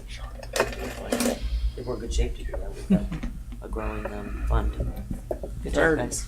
Do we have a recap of this, or we go? We've got 2 more. We've got the beach fund and the Let's the take general fund. let's take a break before the beach fund. Well, did we finish the electric fund? Yes. So I have a couple more slides, but so if you go. That's what I asked. I'm sorry. I thought Oh, no, it's you said okay. you were going to the I beach. just thought you wanted me to go down to the next one. Oh no. She was So then again, with the rate structure adjustment that the rate consultant is currently performing, then if staff is able to lower residential revenues, rate revenues by 3%, then we'd reach parity by 2018. And then we kept going forward right now with no annual rate increases. So we'll go to the next slide. And so the overall rate impact would be from, in the prior study, we were looking at $115.88 in fiscal year 18, and now we'd be looking at $111.29, and this is for an average bill of 1,000 kilowatts. And so on the bottom table, we show you just the parity that we would be right at the 111, 112, I guess, with FPL.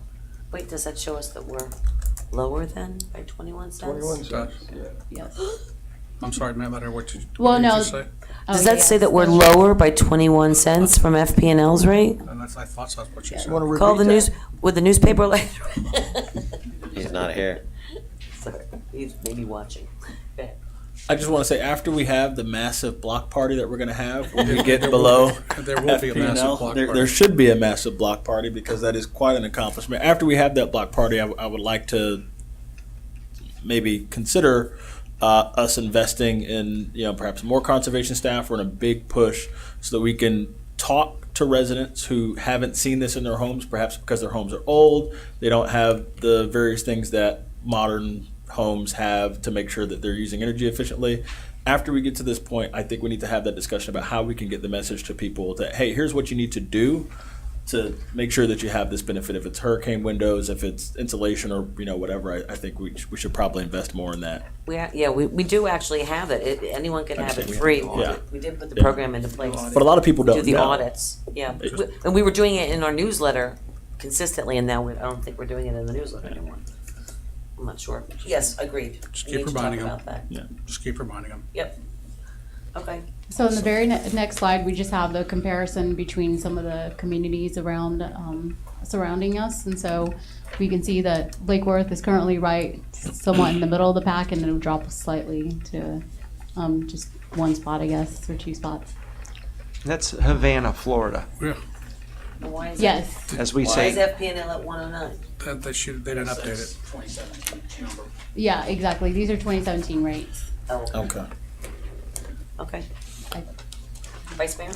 Yes, well, would you remind us all, and I'm not going to hold you down to the specific penny, but I'm looking at this rate, and it looks as if all goes well, we will have in fact achieved rate parity, in fact beat FP&L this next fiscal year. However, while that's a monumental accomplishment, we still have some other utilities here in the state. My goal one day in the future would be to have some of the cheapest in the state, if all possible. And that very well may be achieved if we ever go to a new power plant or some other type of generation.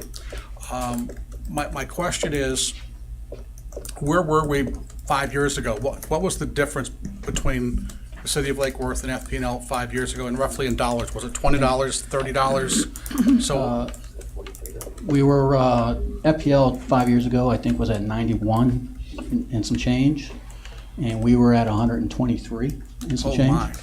Yeah. So we were roughly $35 more. Is what I remember. And the only reason I bring that up is because as I look at this bar graph here, again, if all goes well, we'll be at 111. And I guess the number to beat is $101. So we've climbed that mountain for $35 to surpass FP&L for $35. Maybe in the next 4 or 5 years, we might be able, with new generation or whatever it is we're going, we very well could jump another $11 and have the cheapest electric in the state of Florida. And I think that's, something to shoot for and something to be excited about, because everybody on planet Earth knows the story about Lake Worth Utilities and how high our electric was. And as Commissioner Hardy started to allude to earlier about the block party, we really do need to make sure that when this rate takes effect, that we just do whatever we can possibly do from any mountaintop that we can possibly get on top of and talk about this, to let the outside world know that we are no longer the old Lake Worth, and things have drastically changed in terms of our utilities and our ability to deliver consistent utilities at a reasonable price. People still keep saying that, realtors and all different people still Right. they haven't been following the trend of what's been happening, but that's because we haven't told our story. that well, so we need to make sure that we do, and I agree with Vice Mayor on that. And we will be telling that story in September because the realtors will be coming to town to be briefed on this is just one of the many things they'll be briefed on in September, is all the good things that are going on here in the city. Awesome. Commissioner Hardy? Yeah, we should definitely be telling that story to as many people as we can, whether it's individuals in our city or other interest groups. But, as I said before, in addition to that, when I go out and knock on doors and when I go out and talk to people, there are people who, when I tell them this news about, the progress that we've made, they haven't seen it. And in a lot of cases, I understand that they haven't seen it because they have homes that are old or the insulation isn't good for various reasons. And I understand that we have a program, but the program is only as effective as our ability to let people know that we have it and, to convince them that it can be useful for them. So, the next step is really to get that word out there to people that we have this program so that everybody cannot be so cynical about the progress that we've achieved. I think that's really, really important. Agreed. I agree with you 100%. Thank you. So I got one more slide. I promise. That's it. So go one more, please. So that one is basically just showing you all the recommended rate increases. And then on the bottom box, it's essentially showing you the bills for every single one of the utility systems in fiscal year 17, the current, and then what they would be in fiscal year 18. And then the overall dollar change in fiscal year 18 would be a decline of 75 cents. And then the overall change would be about 0.3% from 17 to 18. So it's just the overall impact of all of the utilities bills combined. Commissioner Robinson? The reserve funds combined, what kind of interest rate are they getting, or what do we do with them? We have some assumptions that within our model. I don't know what you're currently getting because they're not really usually lumped in together. Each fund, I think, gets a separate rate. I don't know what they're currently getting. 0.25%? Yeah, it's not a lot, but I can tell you that since Marie's come on, Madam Finance Director, she created a position of a treasurer to actually monitor and look out for our investments to make sure that no money is sitting idle. Everything's in safe investments, but that we're getting a return, even a low return, which was an improvement over previous years. We can give you a report on that. I just don't have it on the top of my head. Did I hit that correctly? Yes, we have an investment. You'll need the microphone. Thank you. Within the next month or two, we will have an investment presentation by investment, and we will talk about our bank rates and what have you, and interest rate. So that is scheduled for, I'm not sure if it's the next commission meeting or in August. Thank you for your initiative. Thank you. Commissioner Hardy? So first of all, this is a really wonderful summary, and thank you for what has been an excellent presentation. This is really, really great and easy to read and all of that. My question is I'm looking at the aggregate change in total monthly utility charges that people are going to be paying to us. Isn't there a component for this sort of stuff within the CPI? And I'm wondering, how are we doing relative to that component? So I guess the CPI has, I don't remember how many total different sets of CPIs. They track every type of inflation there is almost. But the water and sewer one is the one that water and sewerage is the one that we typically look at. And for the last 10 years, they've gone up about 5.5, maybe between 5.5 on an annual basis. Okay. And so if your utility system is not going up that high, then you're typically trending below, obviously. And then if it's going higher than that, you're typically trending higher. What about for electric and we'll say sanitation? I do not have one of those. We can get those indices for those. I don't have them at the top of my head. Okay. But I think any utility is going to range higher than the basket of goods in the normal CPI we think about is, ranging 1.5% to 2.5%. The utilities have a completely different scenario. I mean, they're facing capital, renewal and replacement and whatnot. Right. So I would think any of these utilities are going to be in the 4 to 5% range historically. And the Department of, I forgot which department keeps that CPI, but they have those records back for 50 years. So we can look and see.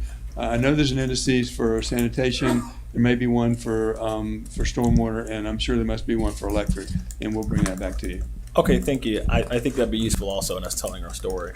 Not just comparing ourselves to FP&L, but also to the, what's happening, nationwide, which is included in the CPI. That hey, we're doing the best job that we can possibly do, no matter who you compare us to. And that seems to be what the data is showing here. I think too is that I do want to discuss further, City Manager, about, I know we made changes to how we do our utility bills, with changing the way we describe things and how we do it. I would like to have a further conversation on that, and evolution to that based on some of the trends that are happening in the industry for another conversation. But in the meantime, many people, again, without the knowledge that we have lowered these rates in some areas, and of course we've had to increase because of the pass-throughs from the ECR. When they look at this bill, they don't see a change, which is good as we're looking at it, but they'll say, my rate didn't go down any. It didn't. And to some people, they said, oh yeah, when I looked at it, my electric rate went down, but my water bill was really expensive. You know what I mean? They're seeing all different kinds of things, so I'd kind of like to revisit the bill in itself so that the comparisons are real. That this is looked at as an electric bill and not as a complete utility bill. So I'd like to have a further conversation about that if we can. I think we can do a better job, and there's some new things and programs out there that might help us a little bit. But that's a squirrel. Sorry about that. Any other further conversation? Do you have any more slides? No, only the beach fund and the general fund. Oh, we'll be right back. Let us take a quick break. Break time. That's gonna be a long one. I don't want to-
called it. We're ready. Oops, we're live, Madam Mayor. All right. I'd like to resume this Tuesday, July 11th, City Commission Budget Work Session. We're moving on to item 3C, the big three, the beach fund. We did the electric bill.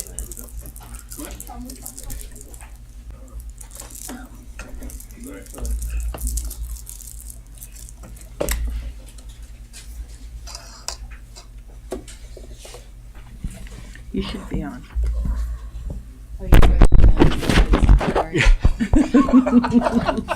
Just waiting on my slides real quick, but I'm sorry. Is there any doubt now that it's on?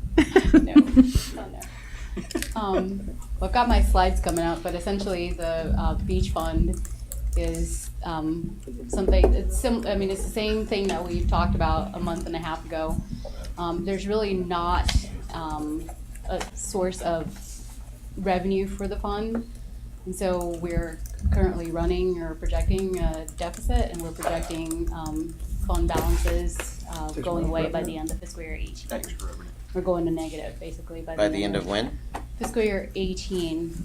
And then I had just a couple of key challenges. So keeping up with the 4 months of operations, that fund does have the $550,000 of debt payment to the capital fund, the health fund, and the water fund. It doesn't necessarily have a good source of revenues. And we do include in this projection that the pool has closed. And so along with that, we have less expenses, but we also have less revenues. So you can go to the next slide. And so what we're looking at is that by the end of fiscal year 18, we'd be at almost no fund balances, I guess, and then by 19, we're at negative. And it's just that same sort of story. The cash outflows are significantly higher than the cash inflows. And unless we can come up with a source of revenues for this fund, it's hard to make it sustainable. Commissioner Hardy. Could you go into detail as to the drivers of the losses in the beach fund? They're saying that there are basically 5 components. You have the beach itself, which has to be renourished from time to time. You have the casino building, you have the pool, you have the park, and you have the parking lot. Not all of those are loss makers, and I hate to talk in, because we're not a business, we're a city, we're in the business of providing things to people, but could you go into the other 4 components and why exactly it is that they're causing so many large losses? I don't know. I don't know that I understand your question, but in essence, all of the components become one fund, and in total, we just have expenses that are significantly larger than revenues coming in. We do have revenues coming in from the from rental. Mm-hmm. We do have revenues coming in from CAM, which is the portion that adjusts, and then we also have revenues coming in from the parking meters. Mm-hmm. It's hard. We could try to increase rates for. I'm sorry. If you can talk to us about where the expenses are coming from, because that's really what's. We would go down to the model and just go line by line, and Juan might want to add to this. He's about to jump out of his skin. Juan Ruiz, Assistant City Manager, for the record. And to answer your question, Madam Mayor, thank you, Commissioners. Commissioner Hardy, let me rewind just a little bit. Factored into this FY18 request, it does have a deficit. There are some one-time project expenses built into here that we're requesting that we need to look at. There's a $150,000 request for potential repair to our pier. We're having some structural issues with the pier. I don't want to alarm the public. It's safe, it's structurally sound for right now, but we're having an engineering study that should be back to us in about 3 weeks. We're noticing some spalling and some concrete cracking, so we want to make sure and be precautions that we don't run any issues down the road. Okay. In addition to that, there's also a request for $188,000 to replace all 14 parking meters, which have, some of them are in really bad shape, rusting. The salt environment has really gotten the best of those, including with the new parking meters would be some sort of a shade structure that we'd like to put over them to help with the long lines in the hot sun. A couple other key factors that are in that deficit that are part of that is the cost for the PBSO officers that we've added. That's $260,000 per year. There's the replacement and renewal line item that we passed as a policy decision 2 fiscal years ago to do $100,000 a year, but we've reduced that down to $50,000 a year. So that's kind of a placeholder. I'm sorry, can we go back? How much was the 2 deputies? The 2 deputies, $260,000. Okay. Okay, approximately. The parking meters cost with the shade is $188 with the shade structures. That's for 14 meters. And then there's the potential repair for the pier. We don't know yet, but we think somewhere in the ballpark upwards of $150,000 if we have to do some major concrete reinforcement. Okay. In addition to that, in this deficit that you notice is a full repayment of a total of $600,000 back to the water fund, the self-insurance fund, and the capital improvement fund. So those 3 payments equal up to $600. And I know we kind of get fixated on the $550 for principal and $50 for interest, but it's really $600 for the 3 funds.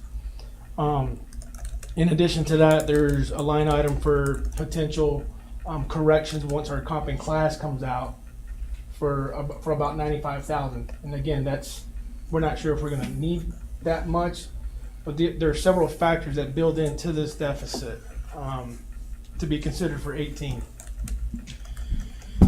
Now, to your question, Commissioner Hardy, there are several different functions at the beach fund. Some of them have dedicated revenue. Obviously, the casino building's one. We collect rents, CAM, patio rent, that's contractually required by our tenant leases. Okay. Then you have the beach operation, which is basically our lifeguard operation on the sand, which really doesn't have a dedicated revenue, but the parking, and obviously we know the attraction to the beach that drives the parking is the beach itself. The pool, and then the casino ballroom is a standalone function within the fund. And then the beach park, which really is the maintenance and the upkeep of the property itself. And as you guys have known, I think we've been voted best beach in Palm Beach County. It takes an army of guys and gals to keep that place looking good. And so when you look at it totality, you're looking at parking revenues, rents, CAM. It's really restricted on where we can generate dollars to help fix this long term, and then you get into the conversation as far as there's a couple things there you can do. Commissioner Moroso? Stop there. With all due respect, I don't want to write all this down. Where can I see this? I physically want to see the line items and all that. I've asked for it before, but when do we get to see that? Marie? Because I mean, everybody's shuffling to write these numbers down. I want to physically see it. In the next 2 weeks, you will get a budget and brief, which will contain backup information for each fund. In today's presentation, after Stantec is done, there's actually a high-level department cost listing for the general fund departments. But within the next 2 weeks, you will get a budget and brief. I wanted to wait till after the Stantec modeling so we can kind of know exactly where we're at, and we're going to provide you a budget and brief presentation. Okay, and then my next question is for Stantec. How come this graph looks so much different than every other graph? Because I'm reading and I finally got it all down, and then I see this graph and I'm starting all over again. Sorry. Yeah, we essentially, this is the latest and greatest sort of model formula that we have. So we have a couple of extra just macros and buttons and things in there. So I guess it's just a formatting thing, and I didn't think. Our biggest issue, our biggest fun, which is the beach, it changed. Yeah, I'll try to, I guess, explain a little bit of what is going on here. But if you look at the meter parking rate line, and that's we're currently assuming $2 for the meter parking. If we were to adjust that, we would still use the override adjustments up top. So it's kind of similar to the rates that we were looking at for the water and sewer. Except that now we're looking at the actual $2 So will we value. be, in the future, we'll be seeing these other graphs change to this? We're changing them slowly, yes. Okay, because I'm. But Leticia, let me ask you something. That's a 5-year look. The other ones were 10 years. Is it off? You don't, I mean, this still has a 10-year look on it, right? Yeah, there's one of the buttons, so that the 510 right there on the, I Click guess that. we have to go back to the, it does, so the 510 macro is supposed to basically bring in the 10 Let's go back to the model and try to bring it back in the way they're used to looking at it. Occasionally, people want to look at only 5 years because they say the 10 years, you're just guessing and all that.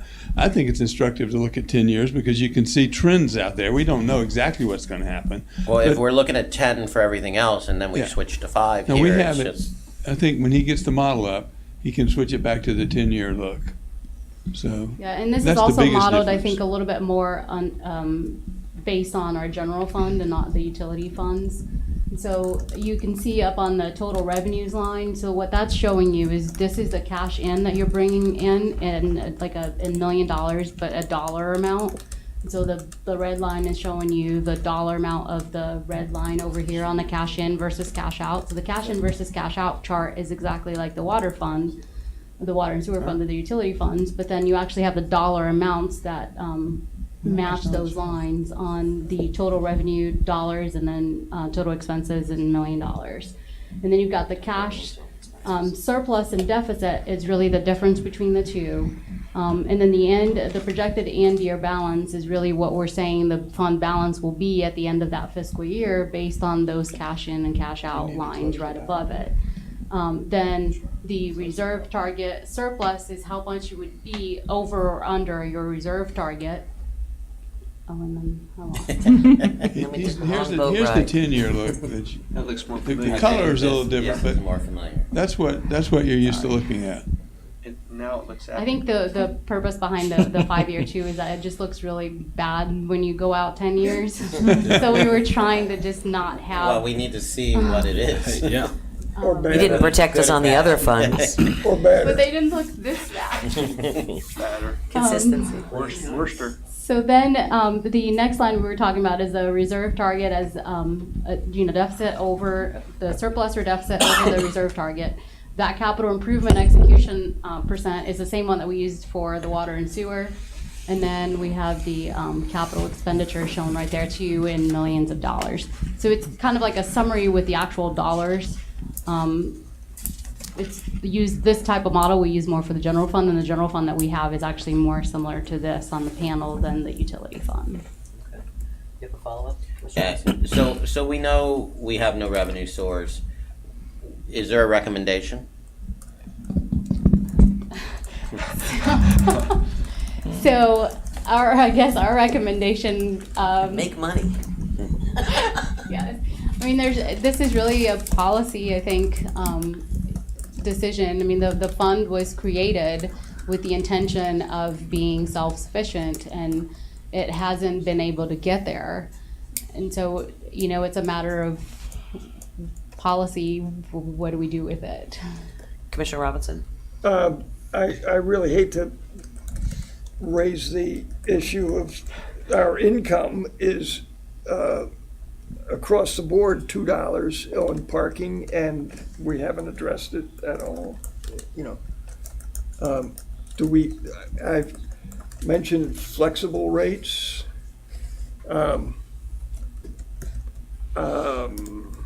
I think we should look at raising the parking rates at least on a variable basis. If we're getting new meters, are they gonna be solar meters, or we're doing shade over the Yes, solar. line, but not over the meter? So, well, they'll be, good. Do we need to do a study on raising the parking rates, or how do we, that's obviously a source that is doable. I think we should do something with it. So we can play out the rate increase, and we have an adjustment there that we can do real quickly to kind of show you what happens to the fund as you increase the rates. The difficult part of projecting exactly is that there's probably a much higher elasticity to a parking meter than there is to, say, your water and sewer bill, because you depend on those two things, but you don't necessarily depend on paying for that parking. And so we can adjust our revenues here based on what would be essentially if you changed your rates, but you can't guarantee that the customers will keep on coming. And we can certainly, as Use your quickly as we can microphone, I'm raise sorry. it, I'm sorry, You can't. as quickly as we raise it, we can lower it if it isn't working for us. Yeah, but I think if you raise it and you lower it, it just brings us back to the situation where we're currently in. We don't. So how bad is that? I just don't understand why we're not looking at a terrific source of income being increased. It would at be- least on the weekends or at least on holidays. I'd like to, We could see how much pay it would extra for affect a it. holiday weekend than a Wednesday. We could test it by showing an increase in the parking rate with no elasticity and see how much it would even help. I mean, that may be interesting to do. Question I have for you is, we didn't talk about a couple of things. The space upstairs, which still remains unleased. I know, so are these numbers factoring in that space is still empty? Okay, All occupied by staff okay, and this is factoring in the pool at not operating, and all pool staff taken out of the budget. and all pool staff taken out of the budget, Wow. and we're still at those numbers. And eliminating one part-time maintenance position. Okay. So not only is there's a deficit with one-time factors, but there's some other cuts we had to look into. Okay. Commissioner Hardy? Yeah. Marie, when 2 weeks from now we get that document that gives us both an updated and detailed picture of what's going on at the beach. Yes, based on information from tonight's meeting. Right. When you give us that document, could that document include, some sort of way for us to tell the differences between one-time and recurring costs at the beach? I think that's really important if we're really going to gain a clear picture of what's happening here. And then the other thing is, as far as solutions go, we have a limited number of options, right? Basically, the problem is we don't have the ability to generate as much revenue as we have expenses here. There are things we can do from the revenue side. We can tinker with parking, as we've said before, and as Eric has said before when he came here last time, it's not clear to us that there's inelastic demand for our parking. And really, when you think about what happens to a consumer when the price of something goes up, you basically do not know the effect of your price increase until that consumer does not return sometime in the future. So we raised, one Saturday morning, somebody goes to the beach and pays $2 or whatever per hour for parking. They pay it. The next Saturday morning, they come back, it's $2.50, and they don't come back whenever it is that they, on their regular schedule of coming to the beach. So basically, we can raise and lower parking rates, but the thing is, we won't know the effects of what we've done until it's too late and until we have affected the financial picture for us. So it's really important to be exceedingly careful as far as tinkering with parking goes. I think we should probably experiment, but it should be that we shouldn't take a policy course. Just right off the bat, we should do some experimentation with parking is my belief. In addition to that, so you have the parking piece, you have the second story of the casino building, which I think the last time we had a meeting about the beach fund, we said it would bring in, based on like if we were to get top dollar, something like $130,000 a year, right? Right. So you've got the parking piece, you've got the second story piece, you've got the loan to the water, self-insurance, and capital funds. And in addition to that, we have rent escalations potentially when we come up for renewals with our current tenants at the casino building and also with Benny's. But basically, those opportunities are all very limited. They don't solve the problem that we have here at the beach. And so, basically, if we're going to solve this problem, it has to be done on the expense side. And I don't know how we do that. I mean, the park, which is basically a strip of trees in between two parking lots, is apparently very expensive to maintain. We need to look at that. And in my opinion, there is no one thing that we can do, or even a few things that we can do to get this beach fund back on course. It's going to have to take radical action, and it's going to have to take pain or serious changes in a lot of different directions to fix this. Vice Mayor? Thank you. I think that there's a few things we need to keep in mind before we do anything with this model. First of all, we haven't discussed the idea of what's going to happen when we get these RFQs back for what we're going to do, if anything, up there with respect to the pool and with respect to our desire to fix, if you will, this financial morass or whatever that's been created up there.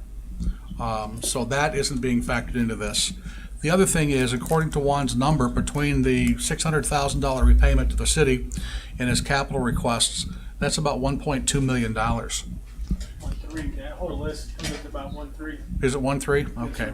Well, see, if I didn't have to write all these numbers down like Commissioner Amoroso was saying, maybe I would have a more accurate number. But I clearly see there's one item right off the top of my hat that we could clearly do without, and that would be, we could just forego the meters, and I'll tell you why. Because that factors into our decision on what are we going to do with the pool or the casino building or whatever. I would not go out and spend $200,000 on meters if there's a chance that we may go to a different type of parking system, which we've not discussed here, and I've been talking about this for years, and I don't know if you guys are not listening or just flat out reject my suggestion that we go to no meters and have an attendant type system or where you get the ticket and we capture all of our revenue. So I think there is some flexibility this year for this year's budget to, hello. I think there's some flexibility in this year's budget to move forward without a deficit. But I think based on a couple of things I just mentioned a minute ago, I think those things will flush out what we're going to do in the next 2 or 3, 4 years beyond this year. Commissioner Marcel?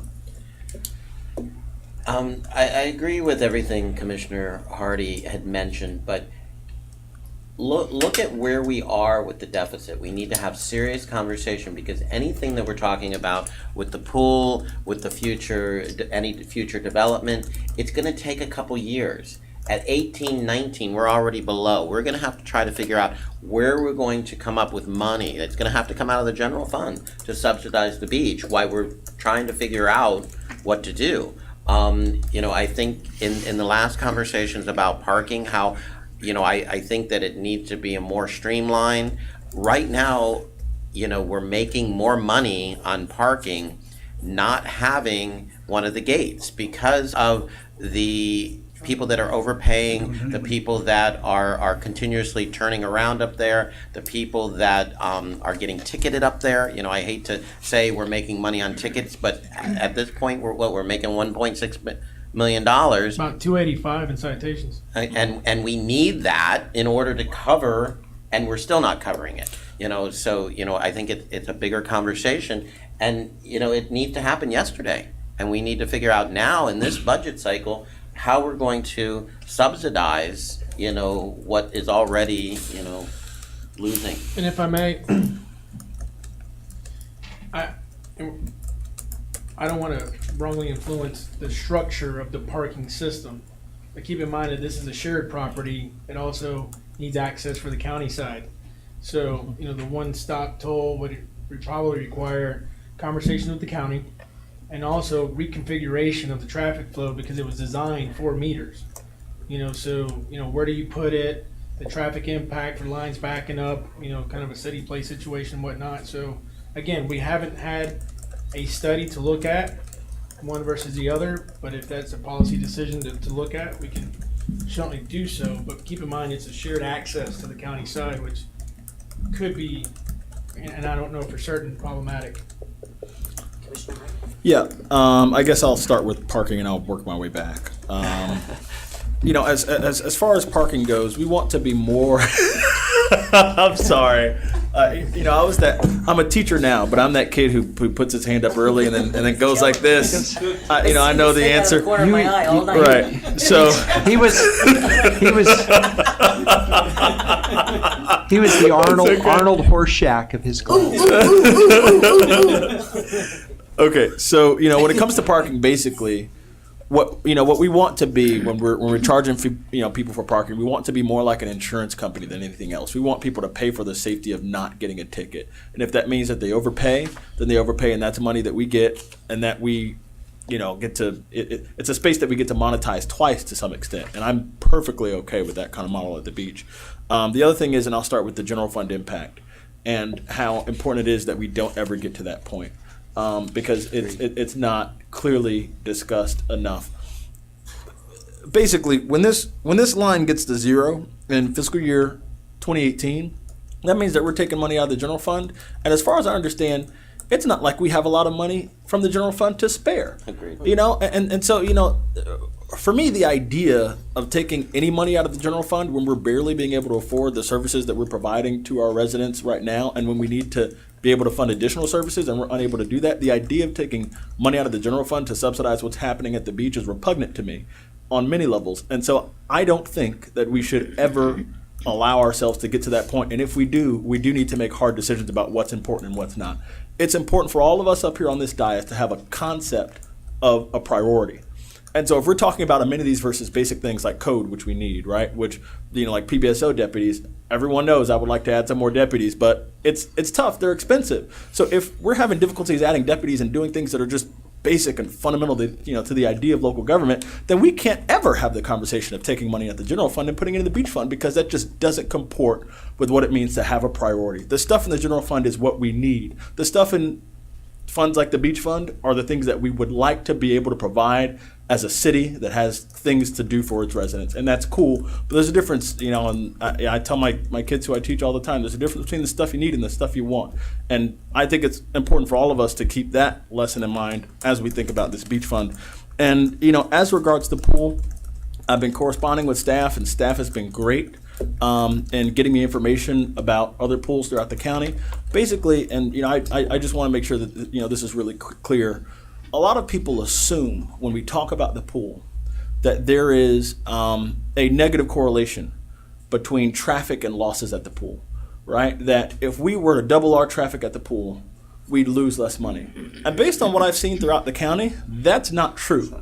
Other pools, and I left my folio in the office. I have a presentation. Basically, you can talk about Lake Lytle, which a lot of people compare us to. You can talk about the North County pool. You can talk about the Gaines Park pool. You can talk about the aquatic facility that they have out in Wellington, or the Boynton Beach, pool that they have there. They all have traffic that is twice what we have, and guess what their losses are? 2 or 3 times what we have. Basically, the idea is, if you're selling hot dogs and you think you can make a lot more money by selling more of them. Well, the problem is, if you're selling a hot dog that costs you $3 to make for $2, you can sell a million of them, but you're just going to lose $1 million. And that's basically the situation that we have here at the pool. So as we get pool designs back, which I understand we're in that process, as we get those designs back, we have to understand that what we're doing, I'm not even sure that I can call it taking a risk, because what we're doing is talking about spending more money at the pool, right, to achieve an outcome that is the opposite of what we want.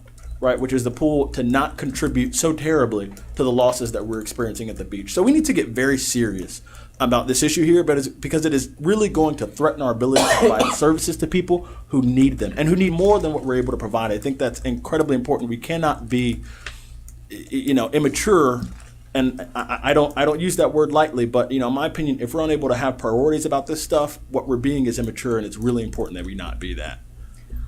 No, I appreciate what you're saying. I think that what's really interesting is that the beach has become this football that gets tossed around and tossed around and tossed around. And every budget cycle we say, well, you know what? The business plan failed, and it was designed to fail. And it did so. In fact, we're looking at it as it failed right now. We're never talking about, I haven't been to a meeting where anyone was willing to stand up and say, this is what needs to be done. These are the choices that have to be made.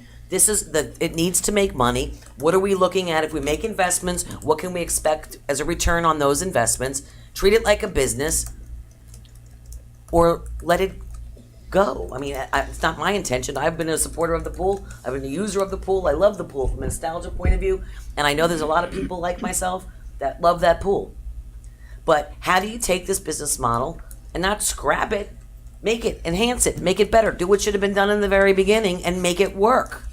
It's not going to be easy. We're going to have long conversations about it, but nobody wants to step up, because it's always the red sign brigade that comes out and says, no, they're going to steal it, they're going to do it, they're going to this, they're going to that. It'll be some political hot button for the next election cycle. But it's a conversation that grown-ups need to have, because this business model is failing. It's been failing, and every year it's been failing, and we've got, what, one more year? We don't have time. Yeah. So we've got to start making decisions now. And as I used to say in the olden days, put your big girl panties on and start and do something about it, because it's not getting any better. And it's not going to get better unless you want to hike the fees up on that. I've even had people approach me talking about like what Del Rey is doing with supply and demand. You know, this spot goes for this price and this one goes for that. Then what's the other argument at the beach? The restaurants and the people will say, well, it costs me more money to come to my restaurant when less people are going to come to my restaurant because it costs more money to park up here than it does down there. I mean, there's a million arguments over everything. We're going to have to get over the arguments and realizing it's failing. We have to do something, and we've got to figure out how to do it together without causing the least amount of grief and stop the bleeding. Please, because if I have to sit up here and discuss pushing the can, this is kicking the can down the road again and again and again and again. We have no more time.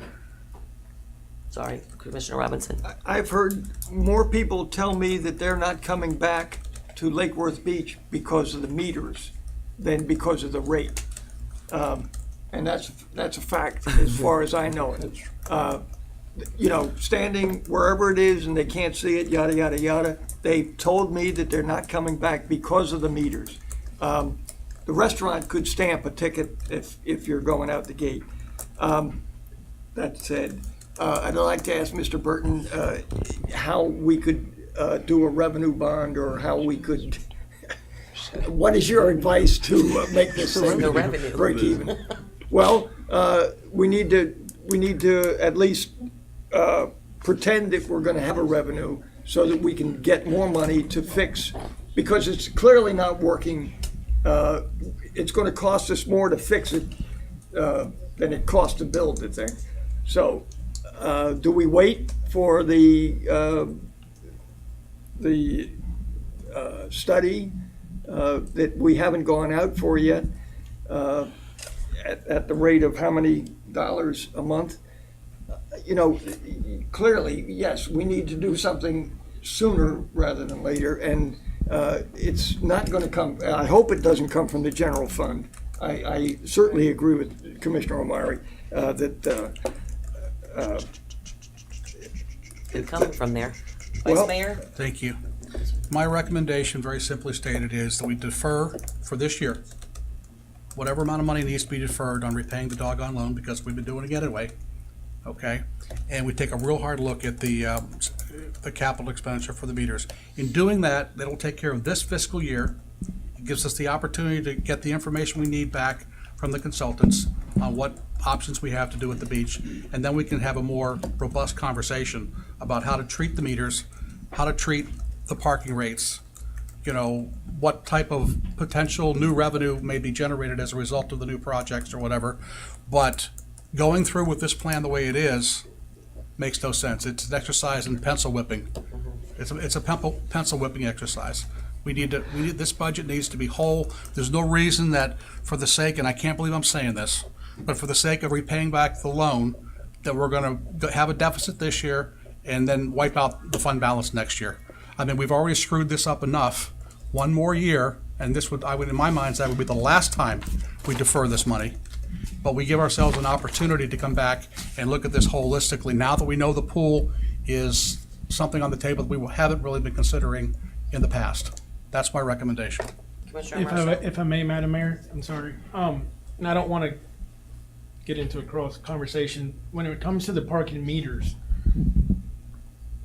at a minimum, my recommendation as Assistant City Manager and former Leisure Services Director would be to, at a minimum, to fund the replacement of at least half of these meters, because we're having structural issues that is affecting the integrity and the protection of the revenue.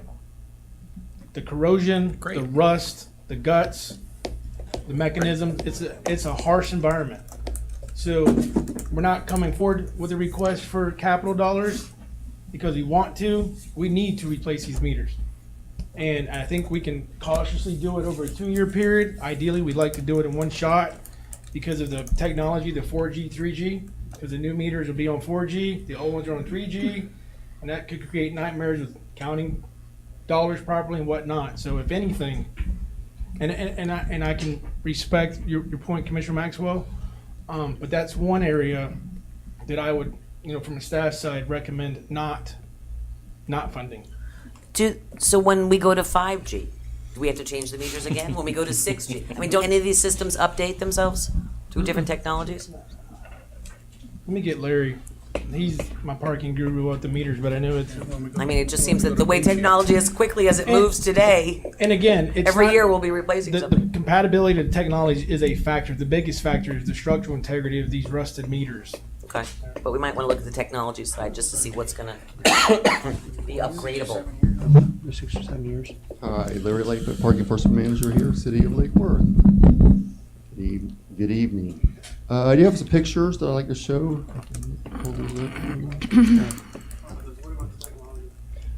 To answer your question about, Madam Mayor, about the technology part, they do come out with one every so often. Right now, everything's about 2 or 3 Gs. The newest ones are 4 Gs.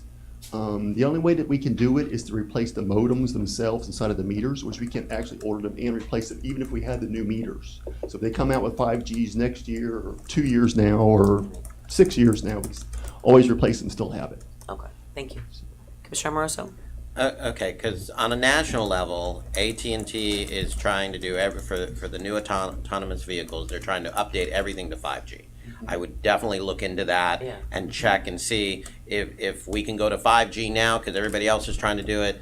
I support trying to do them all. I get the whole picture. We don't know what we're doing at the beach yet, but I support getting them all, because again, you have to remember, that's where, right now, that's where our revenue source is coming from. And, you know, we have to do it right, but look at the 5G. In reference to Mr. Robinson's comment about people are leaving the beach, I can tell you, I go downtown to the courthouse to meet with people on a regular basis, and it's their meters down there are the same thing. You sit there, you can't see them. There's 2 or 3 of us huddled against trying to, you know, get some shade, trying to figure out. So it's not just us. I think it's a system. I don't know if they've upgraded those at some point, but That's just a little scenario. I'm more concerned with deferring the payment of $600,000. Does that get us even close to, you know, breaking even? Based on the modeling, our shortage is about 840. Okay. You know, considering everything equal. So if you. So we're still And about. what does our water rates go up to? Well, that we haven't looked at that piece yet either. A 0.1%. It wasn't. Yeah, I think it was about. Wasn't significant. Well, actually, I thought it was more like 0.75% if we took out the $290,000. But we can. We can go test it, but I think. What does it do to the other accounts? The other funds. The other funds? They're not really, okay. Not right, okay. I think the Yes, plan Mr. on the water system that you came to would probably absorb it, but we can test it before you leave this point. You want to test it now? And for perspective on, Madam Mayor, on parking rates, and we went through this exercise last year, considering things equal, I wonder, if I remember correctly, 25-cent increase generated about 135,000, and 50 cents going to 250 across the board, considering everything equal, was about 185. You know, and that's based off, you know, previous year's actuals to run that number. So kind of gives you a ballpark idea. And how much was it to upgrade to the new meters? 188. And that's with the shades. Without the shades, I think we can do it for 114. But you need the shades. Right. So the That's shade one of was the an biggest- amenity to help with complaints that we hear. And the life expectancy for these newer meters, the new technology is about 10 years. So we'd be looking at an R&R expense once every 10 years. But the salt environment there is harsh. You know, so we're getting, I think we're getting 6 or 7 out of the current setup. Yeah, do we know what the solar versus There's the solar. electric is going to, is there an offset or is it kind of break even, you know? They would still be solar. They're out in the lots, there's actually no electricity to them. Okay. Solar would be what we would recommend. for So this after the staff. smoke clears, we're still about $200,000 shy of breaking even. Correct, and we could, like, for instance, there's a $50,000 placeholder for R&R. However, we're looking at potentially looking at significant replacements for the HVAC system for the casino. Again, it's on the top of the building, it's exposed. It's going on 5 or 6 years now. So 5 years. So being able to have that cash on hand in the event that something happens, I think we had a major replacement this year with a fan. Last year, 10,000. You know, so that R&R, which was a policy decision, Yes. which was a good policy to have that cash on hand when things happen. powder coating the railings, addressing the walkway railing, ADA walkways, different. Car going into your transformer. Well, friends, there you go. We'll pay for that. So again, there's some charges there. Vice Mayor, Commissioner. Thank you. Juan, thank you for your additional information on the parking meters. I'm going to back off on my position on the meters. But again, you've got the water fund up there now. The old chart for or the original chart that you had up there for the beach fund, I think we can take it back and then come back to this. Well, There it I is. think it was, am I looking at am I correct that it's about a $52,000 deficit? That's in millions. Oh, it's a $500,000. So, and not percent, yeah. Oh, God. Well, I don't have it in front of me and I don't see so well from a distance. Yes. Okay, so it's a $500,000. And we got $1.3 million that Juan had laid out here with the repayment and the capital. So we got to find $8 million. So you take out the 600. And by the way, we haven't been paying the 600 anyway. So we're not going to take the full brunt hit if we don't repay the loan. Does that make sense? We've Historically, we've been making the policy decisions. We'll get you the information on the payments. Okay. So we're $200,000 in the hole. We're not really sure about the pier, whether that's going to be in play. Go ahead. And if I may, Madam Mayor, if it's okay, if it's policy decision at this meeting to waive or delay the full payment to the loans, staff and I can go back and try to figure out how to bring this to a balanced fund and represent it back, with balance and with specific factors that we can look at of not doing. Again, part of the conversation and notes that I threw out, there's almost $1 million in uncontrollable expenses, some of the things I highlighted. So we could possibly go back, factor in doing the meters. Again, the peer study, we don't know the magnitude of what the repair is going to be. And it may be something that's simple, but it's $10,000 and not $150,000. In 3 weeks, we're going to have better information on that. So I think by the time the August 22nd, and maybe even prior to that, the budget and brief meeting, we can bring you back a balanced beach fund.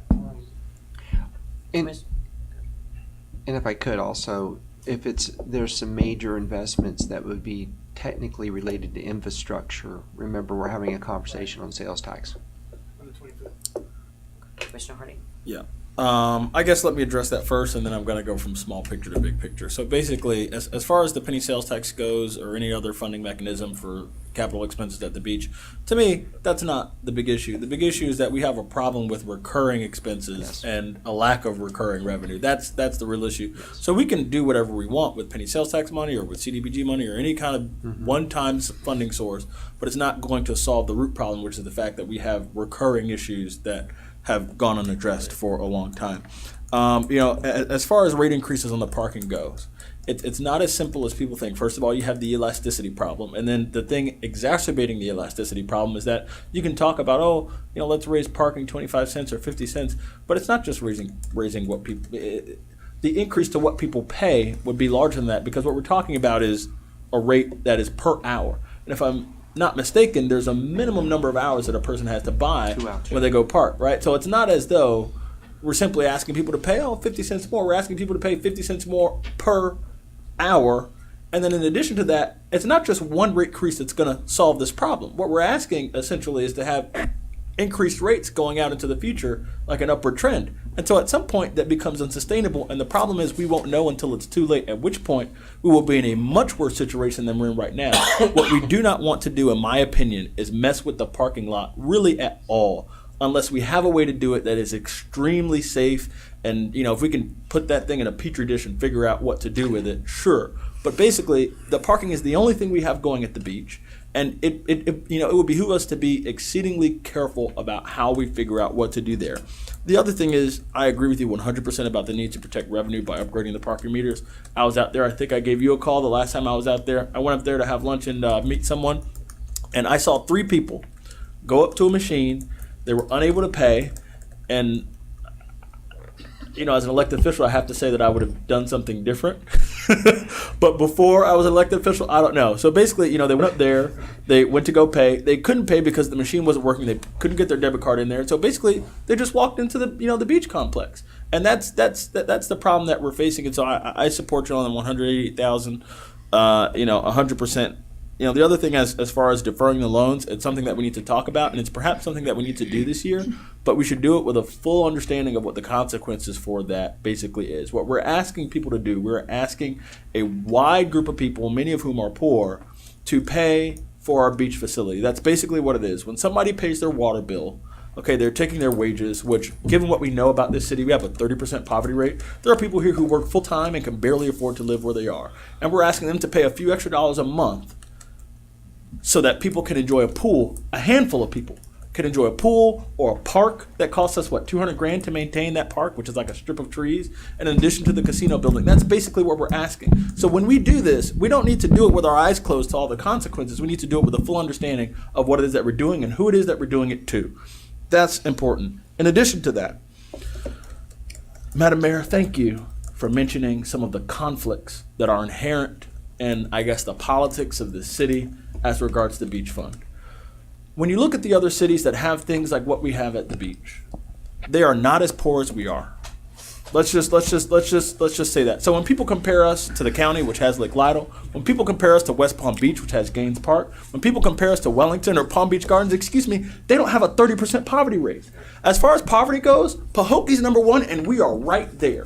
Right, so the idea that we should be thinking about things at the beach the same way as we think about everything else, it defies the facts that we know about our city, and that's really important. And some of the people, not all, some of the people who want us to do whatever we need to do at the pool or at the beach or at the park, facts about our city be damned. These are the same people who have made it difficult for us to get the investment dollars that we need into this city, right? To make it such that we have a budget to where maybe we won't miss the few $100,000. If we want to not be able to miss the few $100,000 that we're going to lose at this beach facility, then we need to make other decisions in the rest of the city that reflect that desire. You cannot have it both ways.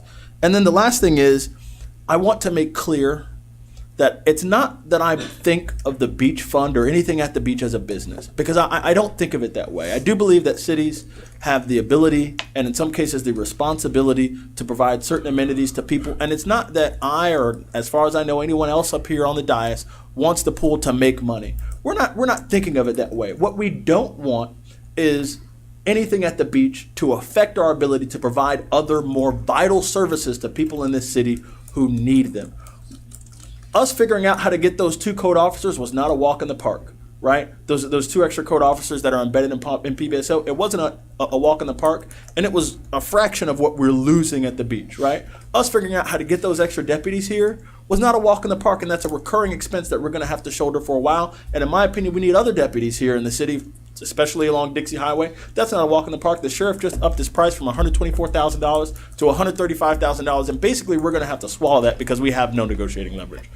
We can ask them to be nice, but we're not a constitutional officer. We don't have much leverage with them. So basically, when people talk about things at the beach fund being worth taking a dime of money out of the general fund, I want them to ask themselves very seriously, what service that people get on us about code all the time, people get on us about crime all the time, people get on us about permits, right? We have 2 unfilled positions in part because the market is for these positions is greater than what we're able to pay.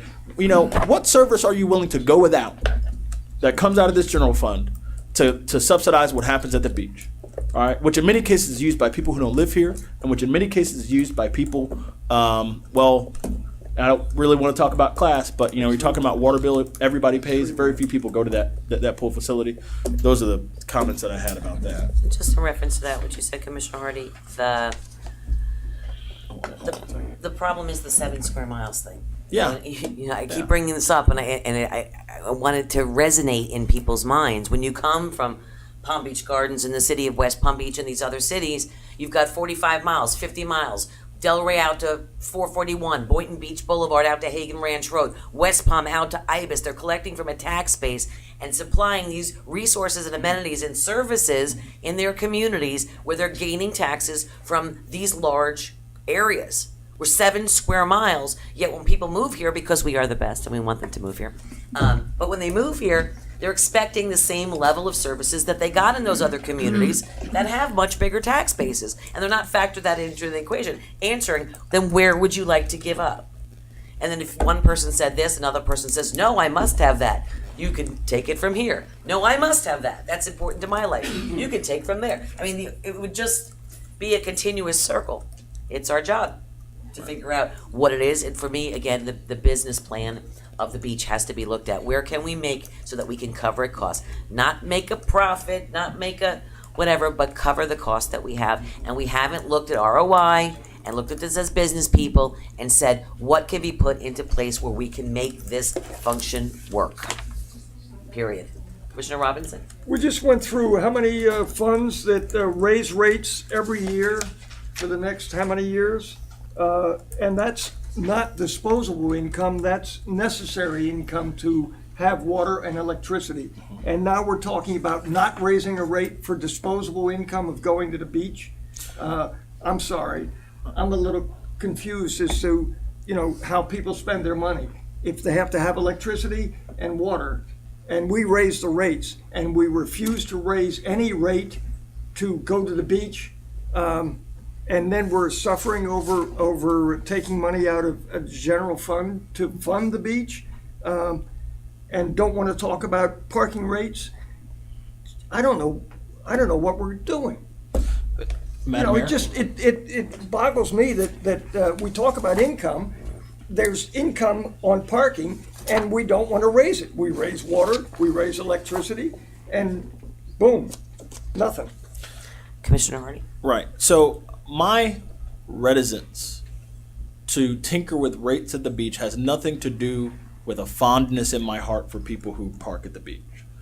The only reason why I'm reticent to raise parking rates at the beach is because it may cause our revenue to disappear. Then right? change it. It could one at a time, please. It's we should be careful because there are risks to doing this, and in my opinion, the consequences of things going south have to predominate the probability that they might go south. If you get what I'm saying, right? If I'm facing, if somebody makes a bet with me and they say, hey, if you win this bet, I'll give you $100 million, and if you lose it, I'll kill you. I don't care what the upside of the bet is, right? I'm worried about the consequences of my losing the bet. I don't care if there's, the odds are 99-1 that I'm going to get that $100 million. That one chance that I might be killed as a result of the bet that I've taken is enough for me to say no thank you. And that's basically what we have here. We don't even know, by the way, the probability of what would happen if we raise the parking rates at the beach. But I tell you what, if a year from now we're sitting here talking about how the beach has gotten worse because we raised parking rates and revenue has evaporated there, that's not a good place to be, in which case we will have steepened that negative decline, the curve, of the decline of our reserve funds, and we will have accelerated our pickle financially when it comes to that. I get it. We have to look at revenue sources. I get it. But we should do it in a way in which, we're very clear about the risks that we are taking. I don't like risk. I don't like the idea that we could mess up the only thing we have going at the beach because we're trying to solve these other problems and put ourselves in a worse situation. It's just not a smart thing to do. I don't like losing money. Commissioner Robinson? I don't like losing money. And we have an asset that very few other communities do have, and we ought to use it. I'm sorry. Commissioner, I had Commissioner, and then back to you. I hope that as we dig deeper into this, the situation and try to figure out how we're going to, go ahead, how we're going to move forward, I think we need to look at each individual or some of the main revenue and expense lines. For example, CAM. I sat here years and years ago and said $7 per square foot wasn't going to make it, and we're getting killed on CAM. Absolutely slaughtered on CAM. No. Our CAM charge is about $12 and change, not that gigantic $24 that you. Hold on. We originally set out at $7. Are you telling me it's up to $12 across the board? The business plan set out, projected a $7 CAM, and then when we put the actual operation together, the projections that first came out to like $22, $23, $24. Right. So it was a huge disparity. Correct. Right. Well, then come to find, there were costs that weren't associated with the common area. So when we recalculate everything, our CAM cost, all right, to provide the CAM is about $12.50. All right. And our CAM that we're able to charge to the tenants, they vary from lease to lease to lease. Some are capped, some have a maximum of a CPI increase. Some are open-ended, but again, you can't, business, you don't want to go charge, a tenant who has no cap on their lease, $25 a square. We treat them all the same. We do some bump increases where the leases allow us to do, but we maximize our revenues based on our constrictions of the leases that we oversee. I was just using that as an example, and my point is our nose is bleeding on the CAM area. Is that correct? If it's at $12 and change, what are we getting? On average, what are we getting? 24. No. He says that's what it. If you're telling us that you believe it costs around 12 and change, actually, our cost to provide the CAM is passed back through to the CAM charge to the tenants. what's the difference between difference, yeah. Just tell us what the difference is. What's the dollar? They're paying the full cost. They're paying the full They're cost paying for the the full- CAM. How did you pull that off? Because initially the business plan said it for $7. It's nowhere near $7. That was a projection on paper at year one. When dollars were put into the actual budget, they were spitting out numbers of $22, $23, $24. Come to find out, there was charges in there that had nothing to do with the common area maintenance, because the CAM function resolves in the casino building budget, the call center. When you calculate our cost to provide the CAM, we charge the tenants the CAM cost where we're able to, and where the leases allow us to get that maximum CAM back. So I don't want to say we're subsidizing the CAM for the tenants, if that makes sense. With all due respect, I'm completely confused. Our cost for CAM, to provide CAM, is what it is. If it's $100, it's $100. What are the tenants paying to recover the $100? They vary from tenant to tenant depending on the lease. I'm saying collectively. I'd have to get the figure. And I Just guess four what tenants. I think what I'm hearing, maybe what I'm hearing Can you you talk on the microphone? maybe what I'm hearing you say is that maybe you've cut services or something up there to get it to make it come a little bit closer. No, what we did is recalculated the actual cost to maintain the common areas. The entire building, per se, isn't necessarily a common area. The Gotcha. ballroom is not common area. Gotcha. The second floor is not common area. The common area is hallways, shared bathrooms, and whatnot.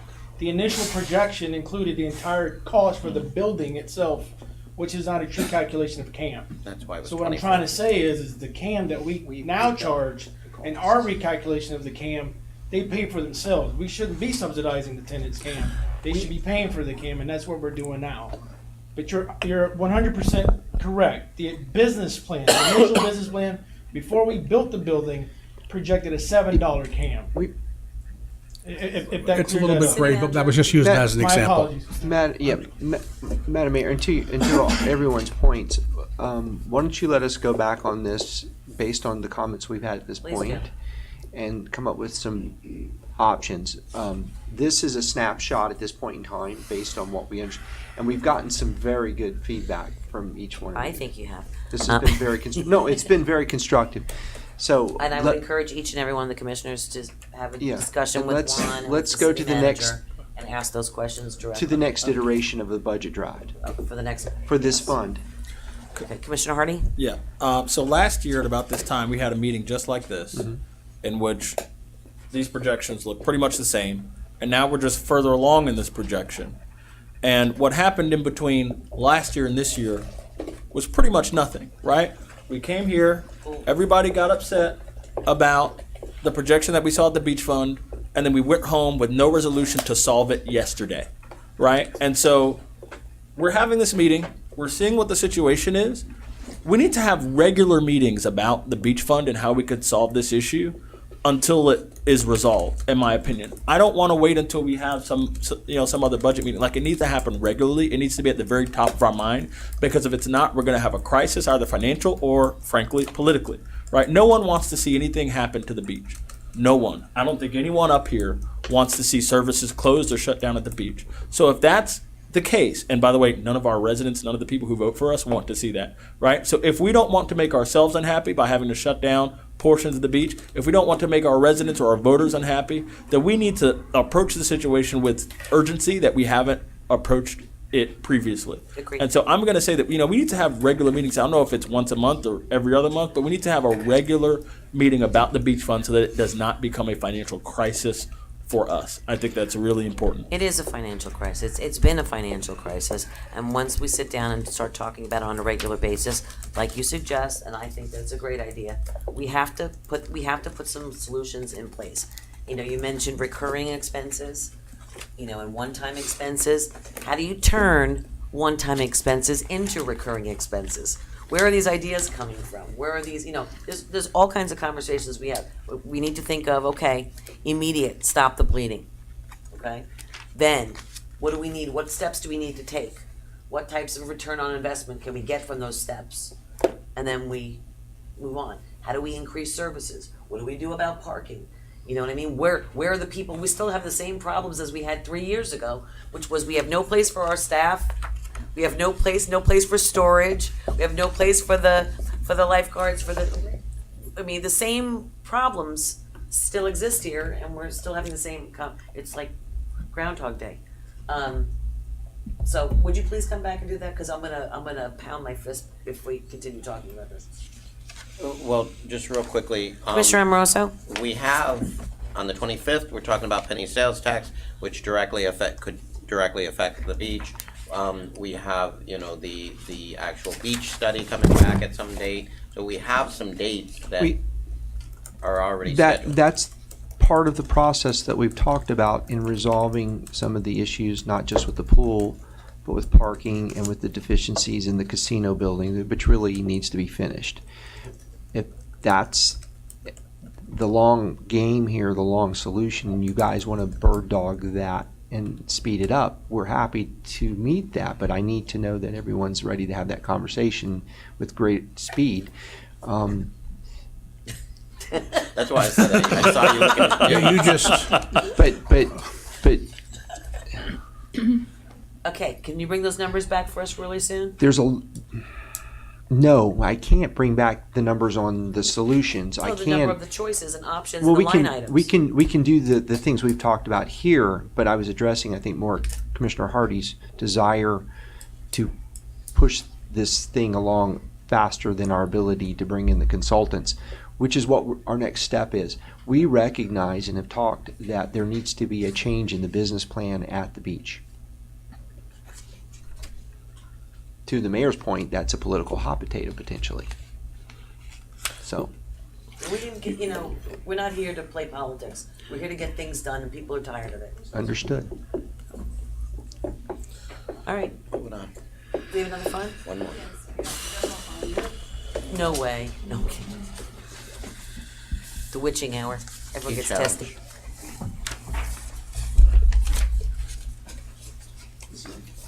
Can someone turn the air down, please? Used to be freezing cold in here, now it's hot. It's you.